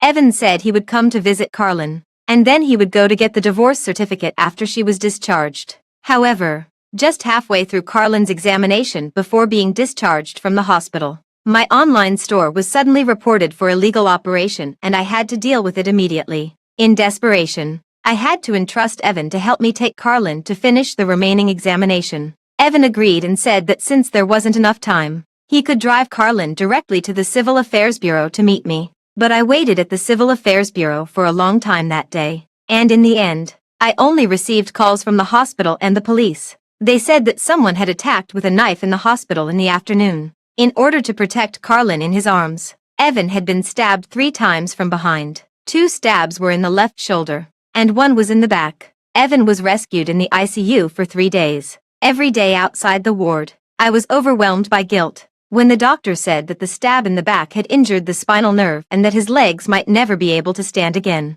I didn't hesitate to hold his hand. I'll take care of you for the rest of my life. I didn't mention the divorce again. I accompanied Evan for his rehabilitation in the hospital for almost half a year. On the day Evan stood up again, I asked him if he still planned to get a divorce. Evan asked me nervously if I didn't want him anymore. I'm just afraid you'll regret it, I said. Since you don't plan to get a divorce, let's take wedding photos and hold the wedding too. I told him frankly that although I only felt guilt and gratitude towards him now, I would be responsible for him for the rest of my life and live a good life with him. Evan's eyes turned red, and he laughed and cried at the same time, saying okay. He said he would wait for the day when I truly fell in love with him. Unexpectedly, the next day, I heard his conversation with Carlin's attending doctor. That extremely bored sentence, "If she dies, then she dies," made me keep wondering if the person inside was really the Evan I knew. Would he really stand in front of Carlin in the face of danger? With doubts, I checked the murderer who had been sentenced to life imprisonment and found that his son had suddenly acquired a house a few months ago. Then I secretly investigated Evan and found that he was not as harmless as he seemed on the surface. He had been lying low for so many years, and most of the Hilbert family's influence in the South was already under his control. Kelsey could no longer do anything to him easily. During the few months when he was rehabilitating in the hospital, he seemed depressed on the surface. Secretly, while Kelsey relaxed his vigilance towards him, he set up a trap for him in advance and later gave him a fatal blow at the old man of the Hilbert family's birthday banquet. When I put the evidence in front of Evan, he acquiesced, but he didn't agree to the divorce. Aaron, it's so cold these days with the snow. My shoulder also hurts a lot, and I can't fall asleep every night. Evan's voice was very low, and he sounded extremely pitiful. If I had heard this sentence half a year ago, I would definitely have been responsible for him to the end and fulfilled his every request. But now, didn't you think about getting injured or even losing your life before you arranged this act of pretending to be the victim? Evan's eyes darkened. Aaron, I'm really not a good person. I grew up in the Hilbert family. If I really had no scheming, I would have been eaten alive by my dozen or so siblings long ago. But I just want to keep you by my side. I never meant to hurt you. What about Carlin? You never thought about what's good for Carlin. Right. You just treated her as a tool. You clearly knew that Carlin had a weak heart and couldn't stand being scared. Yet you still staged such a scene in front of her. You clearly knew that Daniel might be able to cure her. And you even recommended Dean to the second hospital. Why didn't you ever mention it to me? What were you thinking when you said that sentence? If she dies, then she dies. Were you thinking about why this burden still didn't disappear? Right. Evan paused and looked at me without speaking. Evan, now that you've almost recovered, and the Hilbert family is already in your hands, there's really no need for you to keep pestering me. I was a bit tired. You should know that I will definitely divorce you no matter what. I'll tell you why. Evan suddenly interrupted me. He leaned over and pressed on my shoulders. I was startled and was just about to break free, but his next sentence rooted me to the spot. Because you like Daniel. He stared into my eyes and said each word clearly. It was like a thunderclap exploding in my mind. You like Daniel very much. Evan continued recklessly. You've liked him for 10 years. So much that you were cautious. You sat at the same desk with him for so long but didn't even dare to look at him openly. You liked him so much that you would rather reject him than let him be with you and ruin his future. You liked him so much that you've paid attention to the weather in Germany every day for all these years. Yet you never dared to ask me a single word about him. The reason you easily agreed to the fake marriage with me in the first place was that you knew you wouldn't fall in love with anyone else again. So it didn't matter who you got the marriage certificate with. Right. The corners of Evan's eyes were flushed red, and his hand pinching my shoulder involuntarily tightened. Let go of me. I struggled in pain, but it was useless. He seemed to be completely immersed in his own emotions. You're both in the situation and can't see clearly. You're afraid to guess each other's feelings. But I was sitting behind you at that time. How could I not see clearly? Daniel knows that I lied to him. Right. But he doesn't dare to think about why I only lied to him and why I was so wary of him. Because you like him. I also hope that Carlin will get better soon. Except for you. There's probably no one who hopes for her recovery more than I do. It's so easy for me to raise one more child. But her illness just wouldn't get better. Do you know how terrified I was when Daniel told me he was coming back to China? He seemed to be asking me, but also talking to himself. So Aaron, tell me, what should I do? Why did Carlin have to get a heart disease? Why is Daniel just a cardiothoracic surgeon? Why couldn't he just stay abroad forever and never come back? Suddenly, Evan was grabbed by the collar from behind and thrown hard. He also took a punch to the face. Why are you here? When Hilbert saw who it was, his face turned cold, and he turned around and was about to fight with Daniel. I didn't have time to be shocked by Daniel's appearance. Subconsciously, I stood in front of him. Daniel's hands were meant to save lives. If he got injured and couldn't hold a scalpel anymore, there would be countless patients like Carlin who would lose their hope of treatment. Evan stared at me in a daze. After a long time, he laughed at himself. Look, Aaron, how could I have dared to let you come to City A, and how could I have dared to let you meet him? You've only been reunited with him for less than a month, and I've already been completely defeated. Why are you here? Daniel seemed to have run all the way back from the hospital. When he first appeared, he hadn't caught his breath yet. There was still sweat on his forehead despite the cold weather. He took 2 deep breaths and pointed to the door at the other end of the corridor. This is my home. I didn't really believe it could be such a coincidence. It wasn't until Daniel opened the door opposite with his fingerprint in front of me. There were only 2 households on each floor of this building. I looked at the sofa inside the door, which was exactly the same as the one in the house I rented, and fell silent. No wonder. When I was looking at the house, I thought it was so strange that the curtains, carpets, and home decorations were all in the colors I liked. And the other bedroom was even a fully equipped children's room. Daniel rubbed his nose. Do you believe me if I say this is a coincidence? I did buy these 2 apartments together. I thought that since the houses were empty anyway, I might as well rent them out to earn some rent. I didn't expect to rent one to you just like that. It's really quite a coincidence. I don't know why, but my chest felt stuffy, and my eyes were also a bit swollen. In fact, what Evan said just now wasn't entirely correct. I did like Daniel. The rain when I was 16 had stayed in my heart for a very long time, but after graduation, except for when I first arrived in South City, I would occasionally be in a daze, think of everything related to Daniel, and couldn't help but watch videos of Chinese students studying in Germany. Later, especially half a year later, I gradually thought of Daniel less and less, because I didn't have time to be in a daze, and also because I knew better than anyone that we weren't from the same world. My dream had already woken up a long time ago. 8 years had passed, and when I thought of Daniel's name again, there was basically only a little bit of regret left in my heart, like the ripples on the surface of a lake blown by the wind. Even later, when I met Daniel in the hospital and saw that he had become an excellent and respected doctor, that insignificant regret disappeared. Clearly, I had really let go. Clearly, I was almost about to forget Daniel completely. But unexpectedly, today, 8 years later, Daniel was walking towards me again and again. Really, Daniel was afraid I wouldn't believe him. I'm doing an investment recently and need cash flow. I specifically asked Lao Zhao to help me rent out the houses. He lowered his eyes. If you don't want to see me, I can also move to another place. I suddenly felt that Daniel was like the stray cat that liked me very much that I met during my college years. It would always squat on the way back to school with a piece of food or a flower in its mouth. When it saw me leave, it wouldn't meow or pester me. It would just follow me politely about a meter away, not too close and not too far, all the way to my dormitory, and then turn around and run away. I sighed in my heart. No, I believe you. As I said this, I remembered another thing. There's still $82,900 left in the money you prepaid into the medical treatment card before. I still have some money on me. When the refund arrives, I'll transfer $100,000 to you first. There's no need to be in a hurry. I'm not. Daniel stopped halfway through his sentence when he remembered what he had just said, and the rest of the words got stuck in his throat. I finally couldn't help but smile.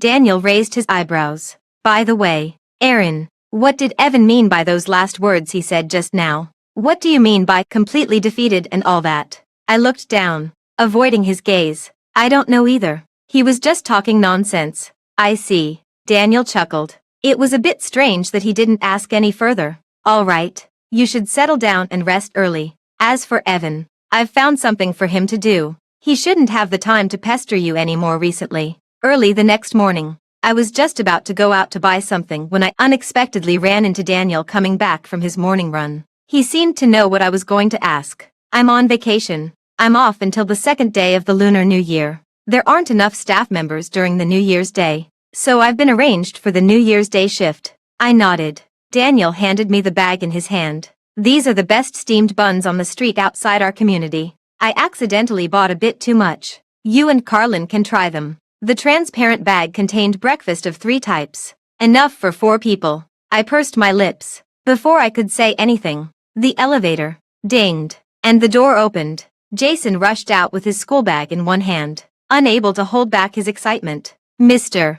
Daniel. He almost crashed into Daniel. His eyes rolled around between us, as if he understood something, but he didn't mention anything. It smells so good. Aren't these the steamed buns from that popular store that you had to queue for a long time last year? Aunt Erin, can I have breakfast at your place? I didn't have time to eat before I went out this morning. I took the bag from Daniel's hand. You two come in together. Carlin just got up.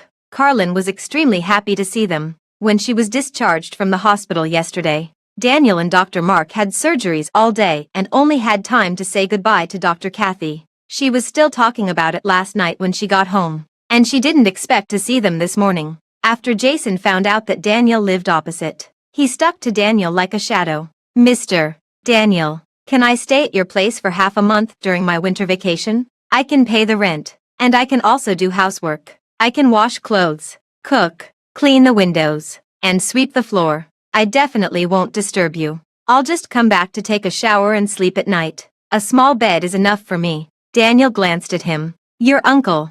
Jason immediately drooped his eyebrows and looked pitiful.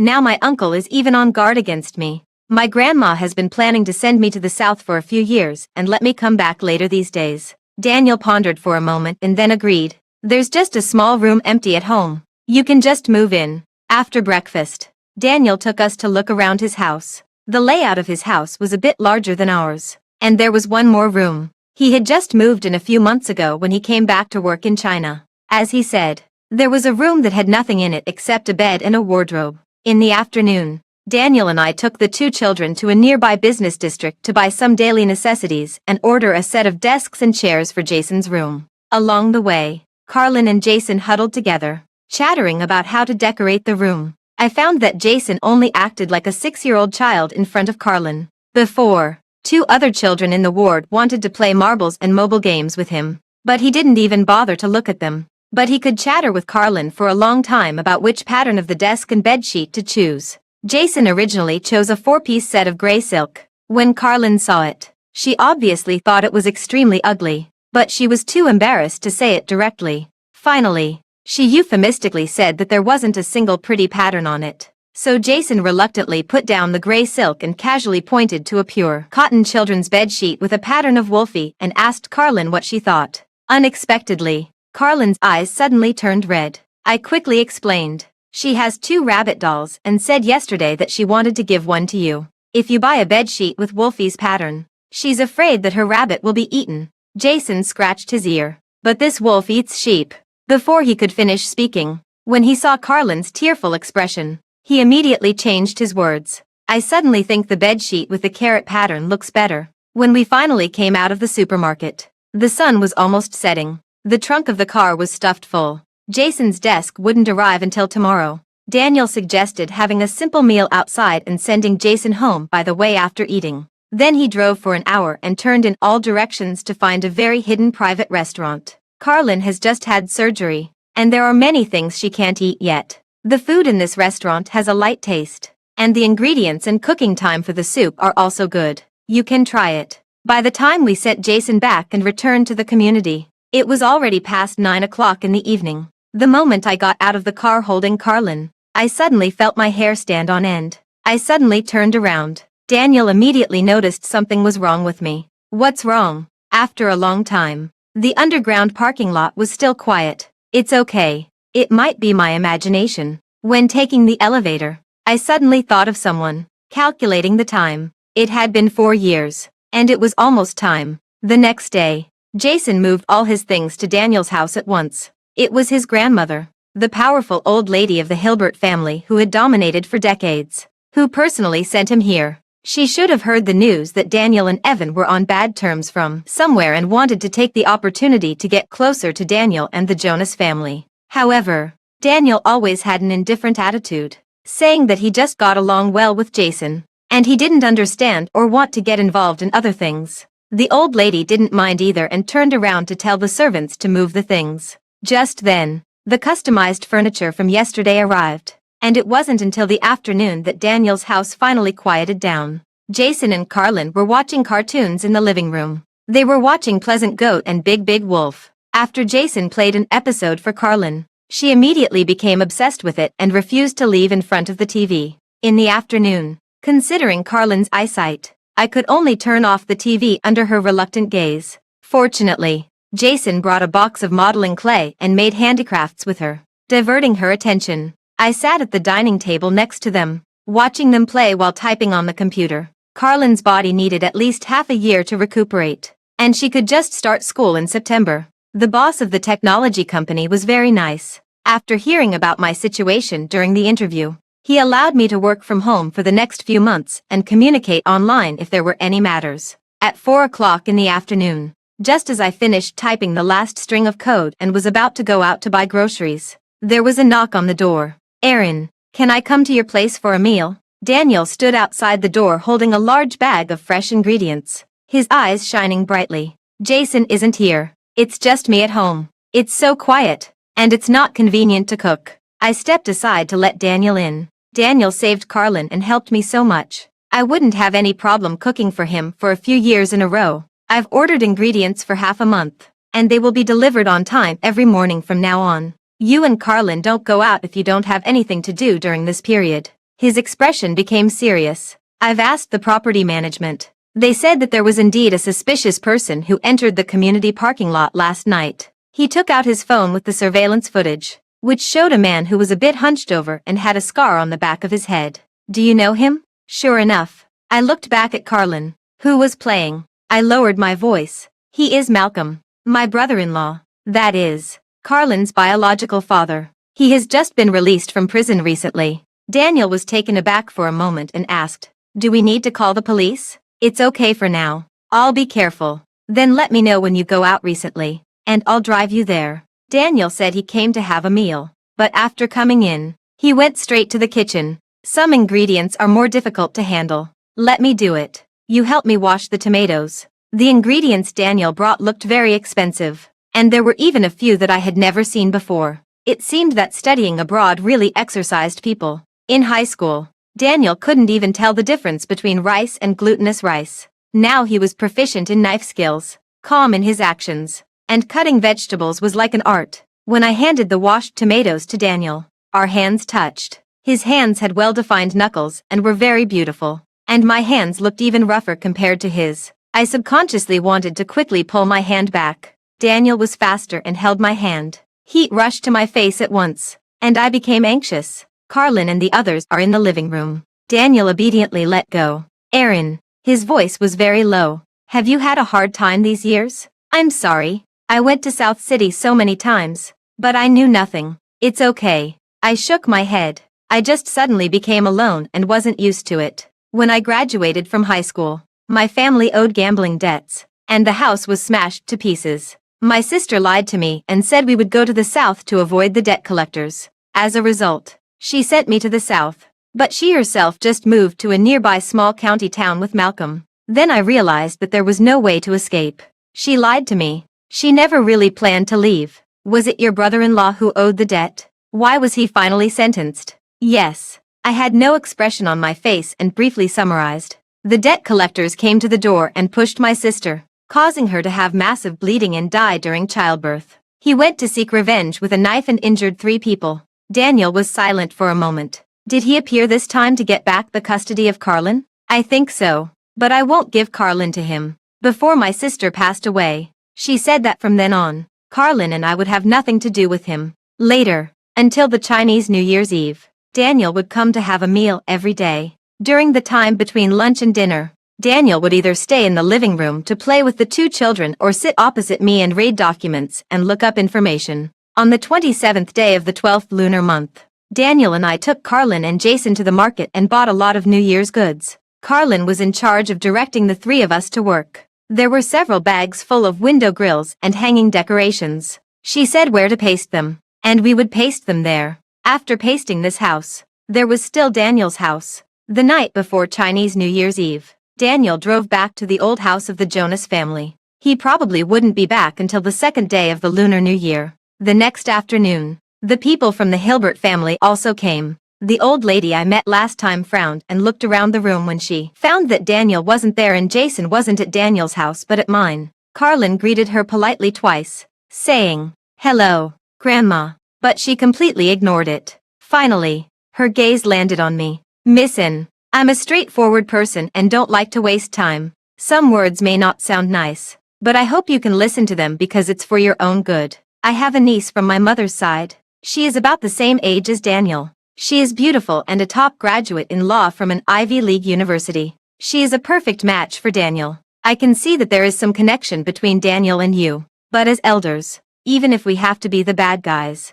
we must plan for the future of the younger generation. You need to know that in a family like ours, we attach great importance to family traditions, and there can't be any scandals. Leaving aside your family background, just the fact that you have a burden with you, of course. You don't need to explain to me about being young and ignorant. I've seen many women like you. You're thinking too much. I interrupted her. No one intends to explain these things to you. I originally just wanted to casually deal with this inexplicable old lady. But she went too far and said such things in front of a child. First of all, my daughter is not a burden. She is more important than anyone else. Second, it's none of your business what happens between Daniel and me. You can't even manage your own son and daughter-in-law well. Your hand is reaching out a bit too far, isn't it? Besides, haven't there been enough scandals in your Hilbert family's several branches over the years? No matter how poor my family background is, at least I don't have an aunt who is willing to be someone's concubine. Don't you think so? The old lady was furious. Probably no one had ever dared to talk to her like this before. She covered her chest with one hand and pointed at me with the other. Do you have no manners at all? Is this how you talk to your elders? Jason, who hadn't said a word, suddenly spoke up. Grandma, Daniel uncle already knows all about your concern for him. He showed the phone screen, which showed that the call was in progress. Daniel uncle will surely thank you personally. Jason smiled politely, but the words he said made the old lady's face turn pale. You ungrateful thing. Have you forgotten your surname is Hilbert? No wonder Kelsey and I have never liked you for no reason. I can also not have the surname Hilbert. Jason said indifferently. What about the surname of you? It sounds quite nice. I saw that the old lady was so angry that her hands were shaking. Afraid of making her ill, I quickly asked the driver at the door to take her away. With such a commotion, Jason naturally wouldn't go back to spend the new year. I asked him when he called Daniel. Carlin greeted her as Grandma twice, but she actually ignored her. She has been trying to curry favor with Mr.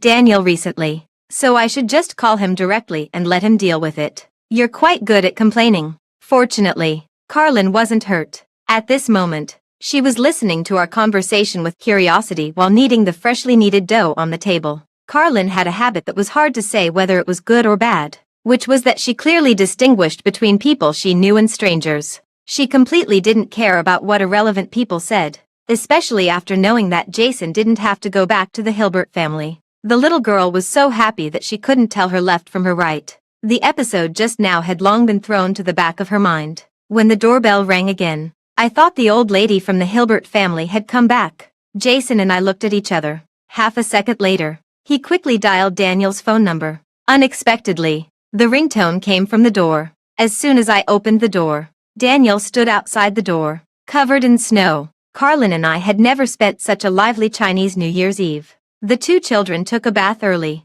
put on new red clothes, and each had two small buns on their heads. They were as cute as the dolls in New Year paintings. Before Jason could pull off the buns with a scowling face, I took pictures of them with my phone for half an hour. The New Year's Eve dinner was cooked by Daniel and me, together with the dumplings. There were exactly 8 dishes. Unexpectedly, as soon as I came out of the kitchen, the number of buns on Carlin's head had split from 2 to more than a dozen. They were all sticking up like skyrockets. She was dancing around happily, and Jason was almost laughing his head off. He recorded a video of Carlin and then touched her head with satisfaction. I'll show it to you when you grow up. We spent a long time on this New Year's Eve dinner. We had just finished cleaning up and sat down when the New Year's Day gala started.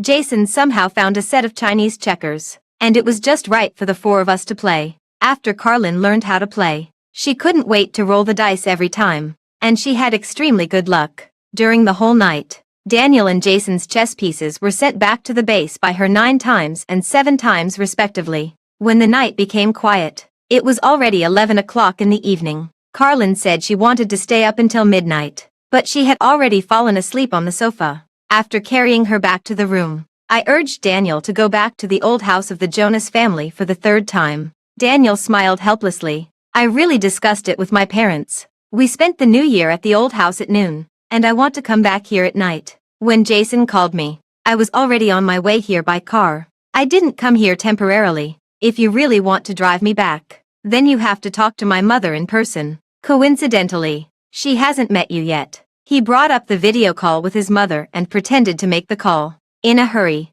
I blurted out, "We've met." After a brief silence, facing Daniel's puzzled gaze, I slowly repeated, "I've met your mother. I met her as early as 8 years ago, a few days before the graduation ceremony." It was a very cliched plot. Although the noble-looking lady spoke in a gentle tone, The core idea she expressed was the same as that of the old lady from the Hilbert family this afternoon. I can actually understand it very well. Just thinking that in the future, if Carlin were to be deceived by some penniless young man and even be willing to give up her future for him, I want to beat up all the young men I see right now. Daniel frowned and thought for a moment, then said affirmatively, but 8 years ago, during the college entrance examination year, my mother was on an inspection abroad. I remember it clearly.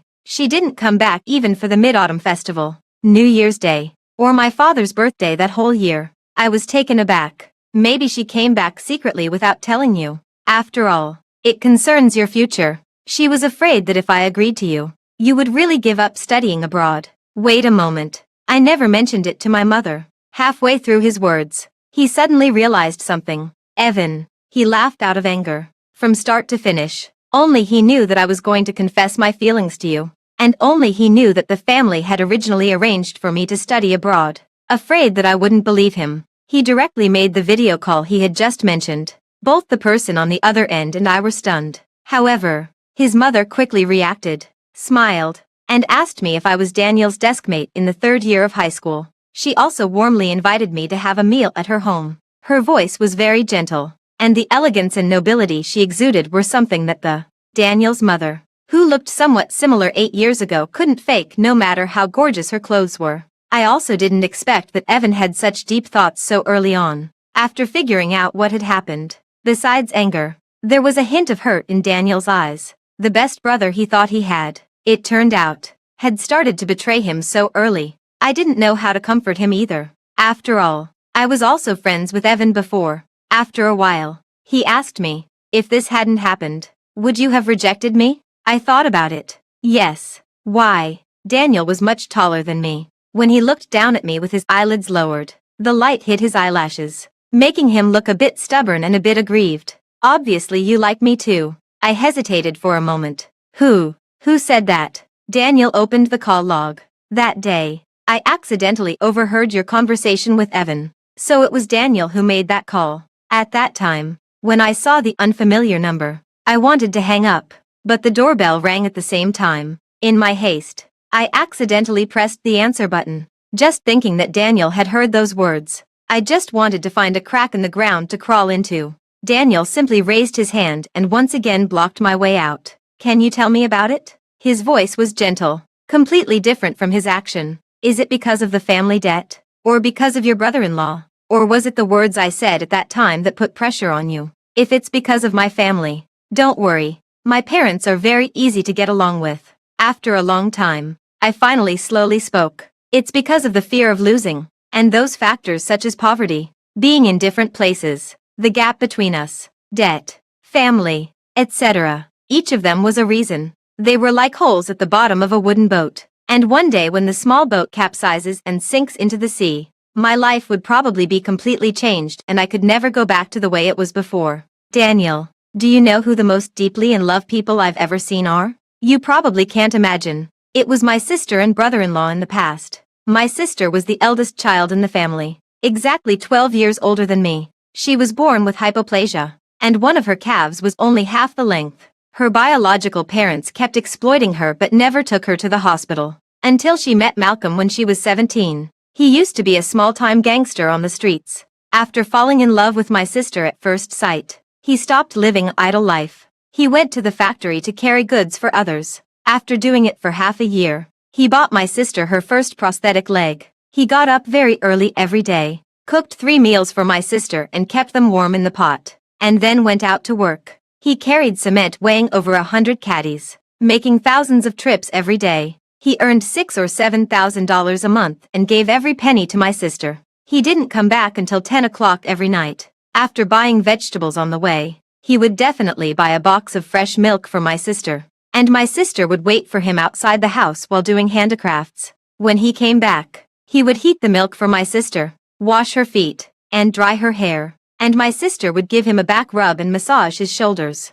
From the time I was 6 years old to 16 years old, it was like this day after day for 10 years. At that time, I didn't have someone I liked yet. But the best love I could imagine in the world was just like that. 10 years later, Malcolm had a lot of illnesses from carrying goods and was fired by the boss. So he discussed with my sister about using the $500,000 they had saved in these 10 years to start a business. But unexpectedly, he trusted the wrong person, and all the $500,000 was cheated away. After knowing that it couldn't be recovered, he collapsed all of a sudden. The money that wasn't even enough for some people to buy a watch could change the life of an ordinary person. He didn't want to go out anymore, and he didn't even want to talk. He slept from morning till night at home every day. If my sister and I said one more word to him, he would start getting angry and shouting. My sister didn't say anything. She started buying breakfast to support the family and waited for him to cheer up.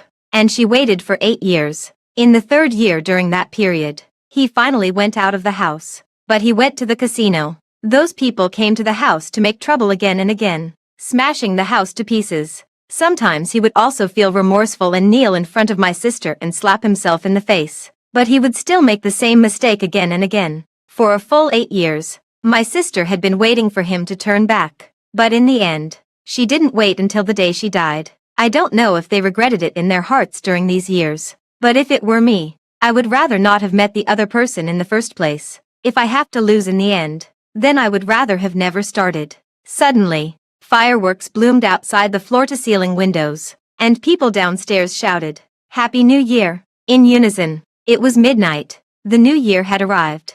Suddenly, Daniel's thumb gently stroked the corner of my eye. I looked up in a daze. When I just found out that Daniel liked me after graduating from high school, I was actually more flustered. And I also thought that he should have been just impulsive. Some time ago, when Daniel said that he still liked me, I was still a bit dazed and couldn't believe it in my heart. But at this moment, perhaps it was because the temperature of his fingertips was too warm and real, and his gaze was too focused. I finally had a real sense of his love for me. It was as if the young man from 10 years ago had walked down from the platform and walked up to me step by step.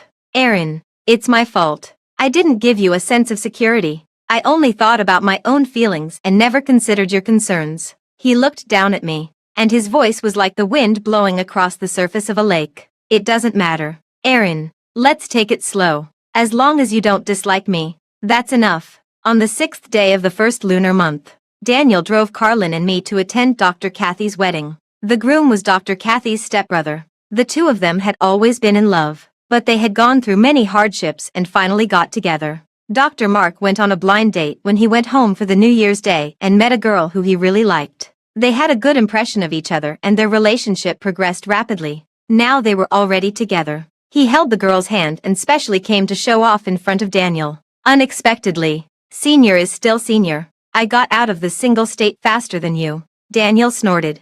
"Just hold your girl's hand well and don't mess around with matchmaking anymore." Dr. Mark immediately lost his confidence. "Carlin's mother. Well, I'm just someone who likes to matchmake randomly. Don't take what I said before seriously," he muttered in a low voice. "Fortunately, I made up for my mistake. Otherwise, I would have committed a great sin." When we got back to the community, before driving into the underground garage, someone suddenly rushed out from the side. After a sudden stop, Daniel and I looked at Malcolm, who was less than 1 meter in front of the car, with lingering fear. "Are you trying to kill yourself?" For years in prison had made Malcolm much more weathered. His cheeks and eyelids were sunken in, making his eyes seem to protrude. "My child with Gina. Give me back my child with Gina." He kept repeating this sentence, as if he was a bit crazy. He was desperate to rush towards the back door regardless of everything. Daniel stopped him and turned back to ask me how to deal with it. Just thinking of my sister waiting for 8 years, and the look in her eyes gradually dimming until it went out, I couldn't forgive him, especially in the end. When my sister was being rescued in the operating room, he was still at the gambling table. If I hadn't happened to go to visit my sister during the winter vacation, I'm afraid she wouldn't have even had someone to sign the operation consent form in the end. "I won't give the child to you. My sister's last wish was for me to raise the child, and it has nothing to do with you." As I was speaking, the community security guards happened to notice the situation here. They took Malcolm away and promised that such a thing would never happen again. Fortunately, the car windows had good sound insulation, and Carlin didn't hear anything in the car. The next time I saw Evan was a week later, and it was also the day before the court session for the divorce appeal. When I went downstairs to throw out the trash, he was leaning against a tree trunk 10 meters away, smoking. He looked listless, and his eyes were very cold when looking at the people coming and going. which didn't match his previous persona at all. But perhaps this was the real him. Noticing me, he stood still and casually waved a stack of rolled-up papers in his hand. Divorce agreement. Do you want it? I walked over slowly. You agree to the divorce. However, Evan took his hand back, extinguished the cigarette, and didn't answer the question directly. You all know about it, right? The thing that happened when we graduated from high school. Although it was a question, he used a declarative tone. You've already met Daniel's parents, haven't you? A few days ago, Kelsey's mother went to the Jonas family and tried to send a woman to Daniel's bed. Daniel's parents said that he already had someone he liked, and they even showed her your photo, saying that whoever Daniel recognized was also recognized by the Jonas family. His tone was calm, yet it seemed a bit melancholy. What reasonable parents they are. If it were in the Hilbert family, if it were my parents, such a scene would never be possible. I would only be able to bring you home openly if I stepped on everyone in the Hilbert family. I didn't respond, not knowing what to say. He didn't mind either and said casually, Daniel really struck hard. In order to prevent me from coming to you, he basically cut off one arm of the Hilbert family. I really thought before that he was obsessed with academics and didn't understand anything else. He sneered. By the way, I came on New Year's Eve, but I knew you didn't want to see me. I saw Daniel rushing back, and I saw you celebrating the new year together and watching the fireworks by the window. I resorted to all means and worked hard for 8 years, but I still couldn't compare to him. Evan raised his hand halfway,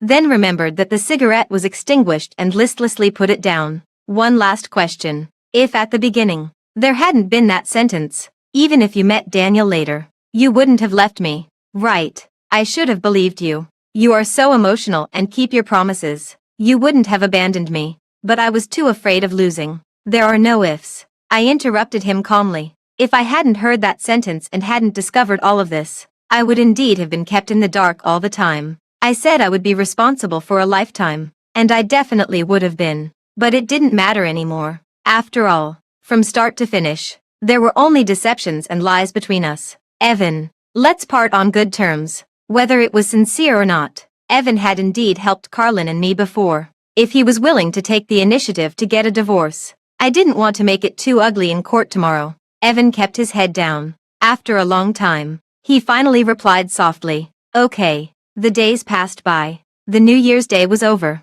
The winter vacation was over. And I also got divorced from Evan. Daniel has been very busy recently and often works overtime until very late. I would cook one more portion for dinner every day and save it for him as a midnight snack. He said that the ingredients he ordered were for half a month. But when the time came, he said it was for another half a month. He wouldn't listen to me. Instead, he raised his hand and pinched my face. You finally gained a little weight. After the winter vacation, Jason stayed at Daniel's house and never left. He also transferred to a nearby primary school. Then he pretended to be sick and made excuses not to go to school every now and then. Daniel and I wanted to give him a good beating. He wailed, what's there to learn about 1 + 1? It's better to stay at home and play with Carlin. Daniel and I turned a deaf ear and just gave him a good beating. After that, we escorted him to school. When going to bed at night, Carlin suddenly said to me, Mom, you should marry Uncle Daniel. Why? I was surprised and didn't expect her to bring this up. Uncle Daniel is very nice. Carlin likes him. And Carlin knows that Mom also likes Uncle Daniel. Mom is very happy when she's with Uncle Daniel. Carlin wants Mom to be happy. I touched her head. But what if you're not happy one day? Carlin didn't hesitate. Then just break up. I was taken aback for a moment. When spring arrived, the snow in City A melted. Daniel doesn't need to work overtime recently and promised Carlin to take her to fly a kite on the weekend. So Carlin and Jason started getting busy a few days ago. Because they wanted to make the kite themselves. They spent several days on it. And finally made a butterfly kite that looked like a moth. Carlin originally liked it, but after it flew into the sky, she thought it looked more and more like a moth, especially when compared with other kites. In the end, Daniel took Jason to buy a kite, and Carlin and I stayed on the lawn to bask in the sun and wait for them. However, we waited in the same place for a long time. They still didn't come back. I called Daniel, and the cold mechanical voice prompted that his phone was turned off. I became more and more flustered, as if something had happened. The next moment, Jason's call came in just in time. As soon as I answered the call, Jason burst into tears. Aunt Erin, We wanted to go home to get a piece of clothing first before going to buy the kite. But just as we reached the street in front of the community, a man with a scar on his head stopped our car. When Mr. Daniel got out of the car and argued with him, he was hit by a runaway car. Woohoo! There was so much blood. Aunt Erin, please come quickly. Mr. Daniel, he has already. Woohoo! I don't know how I got to the second hospital. I just felt that my mind went blank. I didn't know what I was doing, nor did I know what I was going to do. Jason was waiting for us outside the hospital. When he saw us coming, he quickly led us to the door of an operating room. Jason's expression was serious. Aunt Erin, you need to prepare yourself mentally. Carlin's tears immediately fell. My arm felt a bit weak. Jason took Carlin from my hands, led her to a chair in the corner, and tried to soothe her. I didn't know what the two of them said, but Carlin quickly stopped crying. I stood blankly outside the operating room, barely able to think. Several scenes kept flashing before my eyes. Sometimes it was Daniel smiling and saying to me, "Wait for me to come back," 2 hours before he left. Sometimes it was Daniel gently saying on New Year's Eve, "It doesn't matter, Erin, let's take it slow." Sometimes it was Daniel's calm voice in the infusion room a few months ago. I'm 27 years old this year. If I wait for another 8 years, I'll be 35. It's still okay. I'm not particularly old yet. Finally, it was Daniel with red ears asking me in the auditorium 8 years ago, "Erin, which city do you want to go to for college? Can I go with you?" It turned out that 8 years could be so long and yet so short. After waiting for a long time, the door of the operating room finally opened. I looked at the hospital bed being wheeled out by the nurse and hesitated to step forward, until a voice filled with confusion came from my side. "Erin." I suddenly turned around. Daniel, who had just taken off his mask, changed his expression. "Why are you crying like this? What happened?" I stared blankly at him, then turned to look at Jason, who was walking over slowly with Carlin. My gaze shifted back and forth between the two of them, and my mind was still a bit confused about the situation. But Daniel quickly understood. He grabbed Jason and gave him a good beating. "I told you to call Erin to let her know I'm safe. What did you do?" Suddenly, Daniel froze in place. I reached out and hugged him tightly, tears streaming down my face. Fortunately, he was okay. Fortunately, it wasn't too late. Daniel said that they did encounter Malcolm in the afternoon, and indeed a car had lost control and crashed towards them. But he only had a few scratches. Malcolm was in a worse condition, with a broken leg. They originally planned to send him to the hospital and then come to find us. Unexpectedly, as soon as they arrived at the hospital, they met a patient who urgently needed surgery for rescue. So Daniel asked Jason to call and inform us. Unexpectedly, Jason did something like this. I wiped away the tears on my face in an embarrassing way. Daniel gave Jason a fierce glare again. Then he turned around and softened his voice. "I originally didn't want to tell you about this because I was afraid you'd worry. It's also my fault. From now on, I'll tell you immediately whenever anything happens. Okay, and I'll teach that kid a lesson later." Jason pouted. "Forget it." I finally dried my tears and replied sullenly, "As long as you're okay." Daniel seemed to have something to say, but someone happened to call him from a distance. "Go and wait in my office first. I'll take you guys home later." I went to Malcolm's ward alone. He had one leg in a thick cast and was lying dejectedly on the hospital bed. His hair was half white, and he had a stubbly beard. He looked like he was in his 50s or 60s even though he wasn't yet 40. "I've paid your medical bills." I looked at him quietly. "Also, I've found you a leisurely security job in the neighboring city. After you recover from your injury, you can go there. Don't come back here again. Carlin is having a good life now, and I will definitely not give you her custody. Or do you want her to follow a gambler and live in constant fear every day, worrying that someone will come to collect debts?" "No, I just wanted to see her," he stammered, his eyes turning red. "I'm sorry to Gina. I'm sorry to them, the mother and daughter. If you truly want what's best for Carlin, listen to my arrangements and work properly there. If one day when Carlin grows up and asks about her biological parents, I'll tell her the truth. I hope that before that day comes, you can at least become a decent biological father who looks like a proper person in her eyes." When I turned to leave, suppressed sobs of regret came from behind me. Perhaps this regret was sincere, but it really came too late. It seemed that a lot had happened on this day, and it felt like a long time had passed. But as I walked through the transparent corridor of the hospital, I realized that the sun was still shining brightly outside. Carlin was playing with Dr. Kathy at the other end of the corridor. Jason somehow slipped to my side, looking very mature for his age. The sun will set sooner or later, and no matter how long spring lasts, it will eventually pass. Since you like him, don't have so many concerns. You know what I mean, right? He grimaced and rubbed his buttocks. Don't let me have taken this beating in vain. I couldn't help but smile. He continued speaking, his eyes showing a bit of seriousness and an emotion that I couldn't quite understand.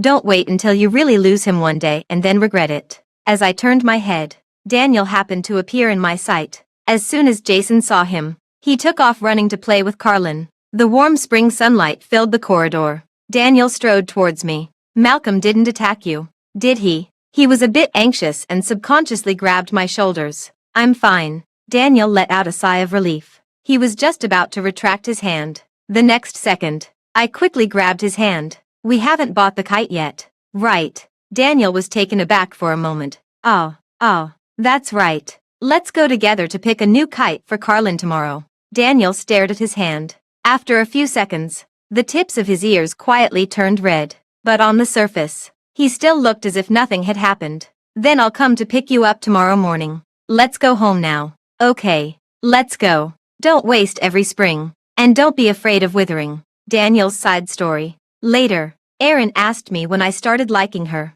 Actually, I'm not sure myself. I only remember the first time I saw her. At that time, I was being criticized one after another by a group of school leaders. The head teacher's saliva was almost spraying into my face. I stepped back calmly. The school is supposed to train students' ability to endure hardship. If you can't even overcome this little difficulty, what will you do when there are rains in your future life? I let his words go in one ear and out the other. I casually glanced at the area below the rostrum. Suddenly, my gaze stopped somewhere. On the edge of the playground, dozens of meters away, there was a thin figure. It was strange. The fog was a bit thick that day, and it was also drizzling. In fact, it should have been impossible to see that far clearly. But somehow, I clearly saw her appearance. Her shoulders were very thin, and her hair and eyelashes were covered with a layer of delicate and glistening water droplets, making her look fluffy. She tilted her head and looked at me, being scolded with curiosity, probably because she was too focused.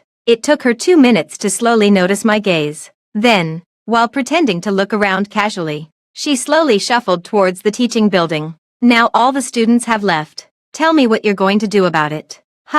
Not all the students had left. There was still one fool, but I didn't meet her again for a long time. Based on the position where she was standing, I guessed that she should also be a freshman in senior high school. Whether I stood on the rostrum again or passed by the doors of other classes, I would subconsciously look for that figure. But it was strange. I just couldn't find her no matter how hard I tried. I searched for her for so long that I even began to suspect that what happened that day was just an illusion. Until the class division in the second semester of senior high school, I was dozing off lying on the table. She suddenly walked into my sight, even though I still didn't know her name. At that moment, it was as if we were meeting again after a long separation, as if I had regained something I had lost. I embarrassingly had red eyes in the noisy new class of more than 40 people. Erin also asked me why I suddenly decided to return to China. I thought about it. It seemed that one day, there was a torrential rain in Berlin. I didn't have an umbrella and was soaked to the skin on the street. At that moment, I suddenly felt that I couldn't stay in this damn place for another second. It rained every day. Every day. It made people irritable. City A was much better. I suddenly missed its dry weather and the drizzling rain that was 1,000 times gentler than that in Berlin. So the next day, I applied for resignation and boarded a plane back to China. At that time, I didn't expect that I would meet Erin in the hospital 2 months later. I had imagined thousands of scenarios of our reunion in my mind. Should I calmly say, "Long time no see," or leave pretending to be cool? Unexpectedly, when that day came, my mind went blank, and I couldn't remember anything. I didn't even dare to breathe. I was afraid that she would be blown away by the wind. How could she have lost so much weight? Her shoulders had become even thinner, as if one more grain of sand could crush her. She turned around holding the child, standing there helplessly, with tears in her eyes. At that time, I quickly averted my gaze and didn't even dare to look at her for a second longer. Later, when Jason scared her that day, I was really angry. just thinking of Erin standing outside the operating room with tears streaming down her face, looking as lonely, confused, and helpless as she did on the day we reunited. I couldn't help but give Jason another beating when I got home at night. He dodged and scolded me for being a hypocrite while taking advantage. Erin and I can take our time with our relationship.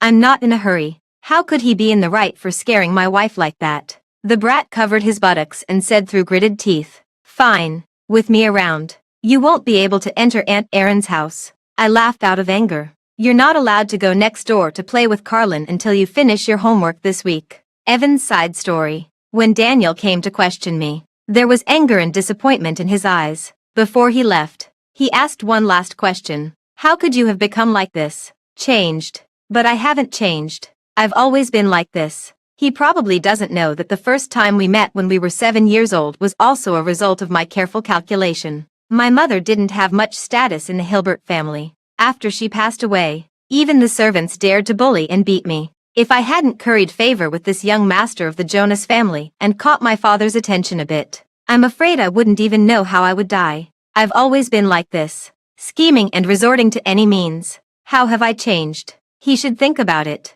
How could there be any good people growing up in a filthy place like the Hilbert family? I first noticed Erin because of Daniel. Before that, I only knew that her family sold breakfast, and many classmates would ask her to bring them some in the morning for convenience. I didn't expect Daniel to join in too. Did the chef of the Jonas family resign? He actually ate glutinous rice chicken for a whole month. He even bought 2 portions and asked me to eat it too. Finally, I asked him why he only ate this. While picking out the mushrooms, he casually said, "Because this is the most expensive." Oh, so that's how it was. After realizing what he had said, Daniel looked embarrassed and asked me to keep it a secret. While smiling and promising, I became interested in Erin. At first, I was just a bit curious about Erin. I really wanted to know what kind of girl could make Daniel so infatuated. Coincidentally, Erin sat diagonally in front of me. Every time I looked up, I could see her back. Her neck was white and slender, and her shoulders were very thin.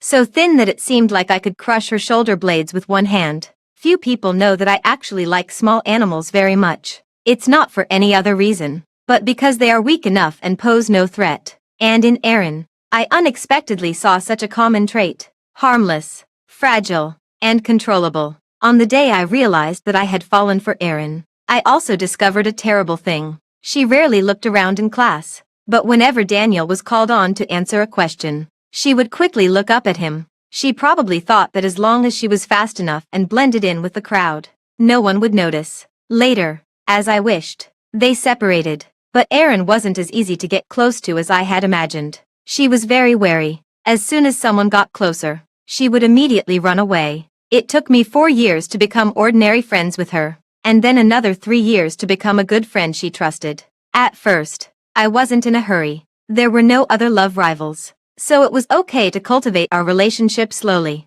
until Carlin got sick. For more than $200,000. She was even too embarrassed to borrow much from me. She borrowed from others first and only came to me last. I realized that I couldn't keep taking things slowly like boiling a frog in warm water. So later, I tricked her into marrying me. She agreed.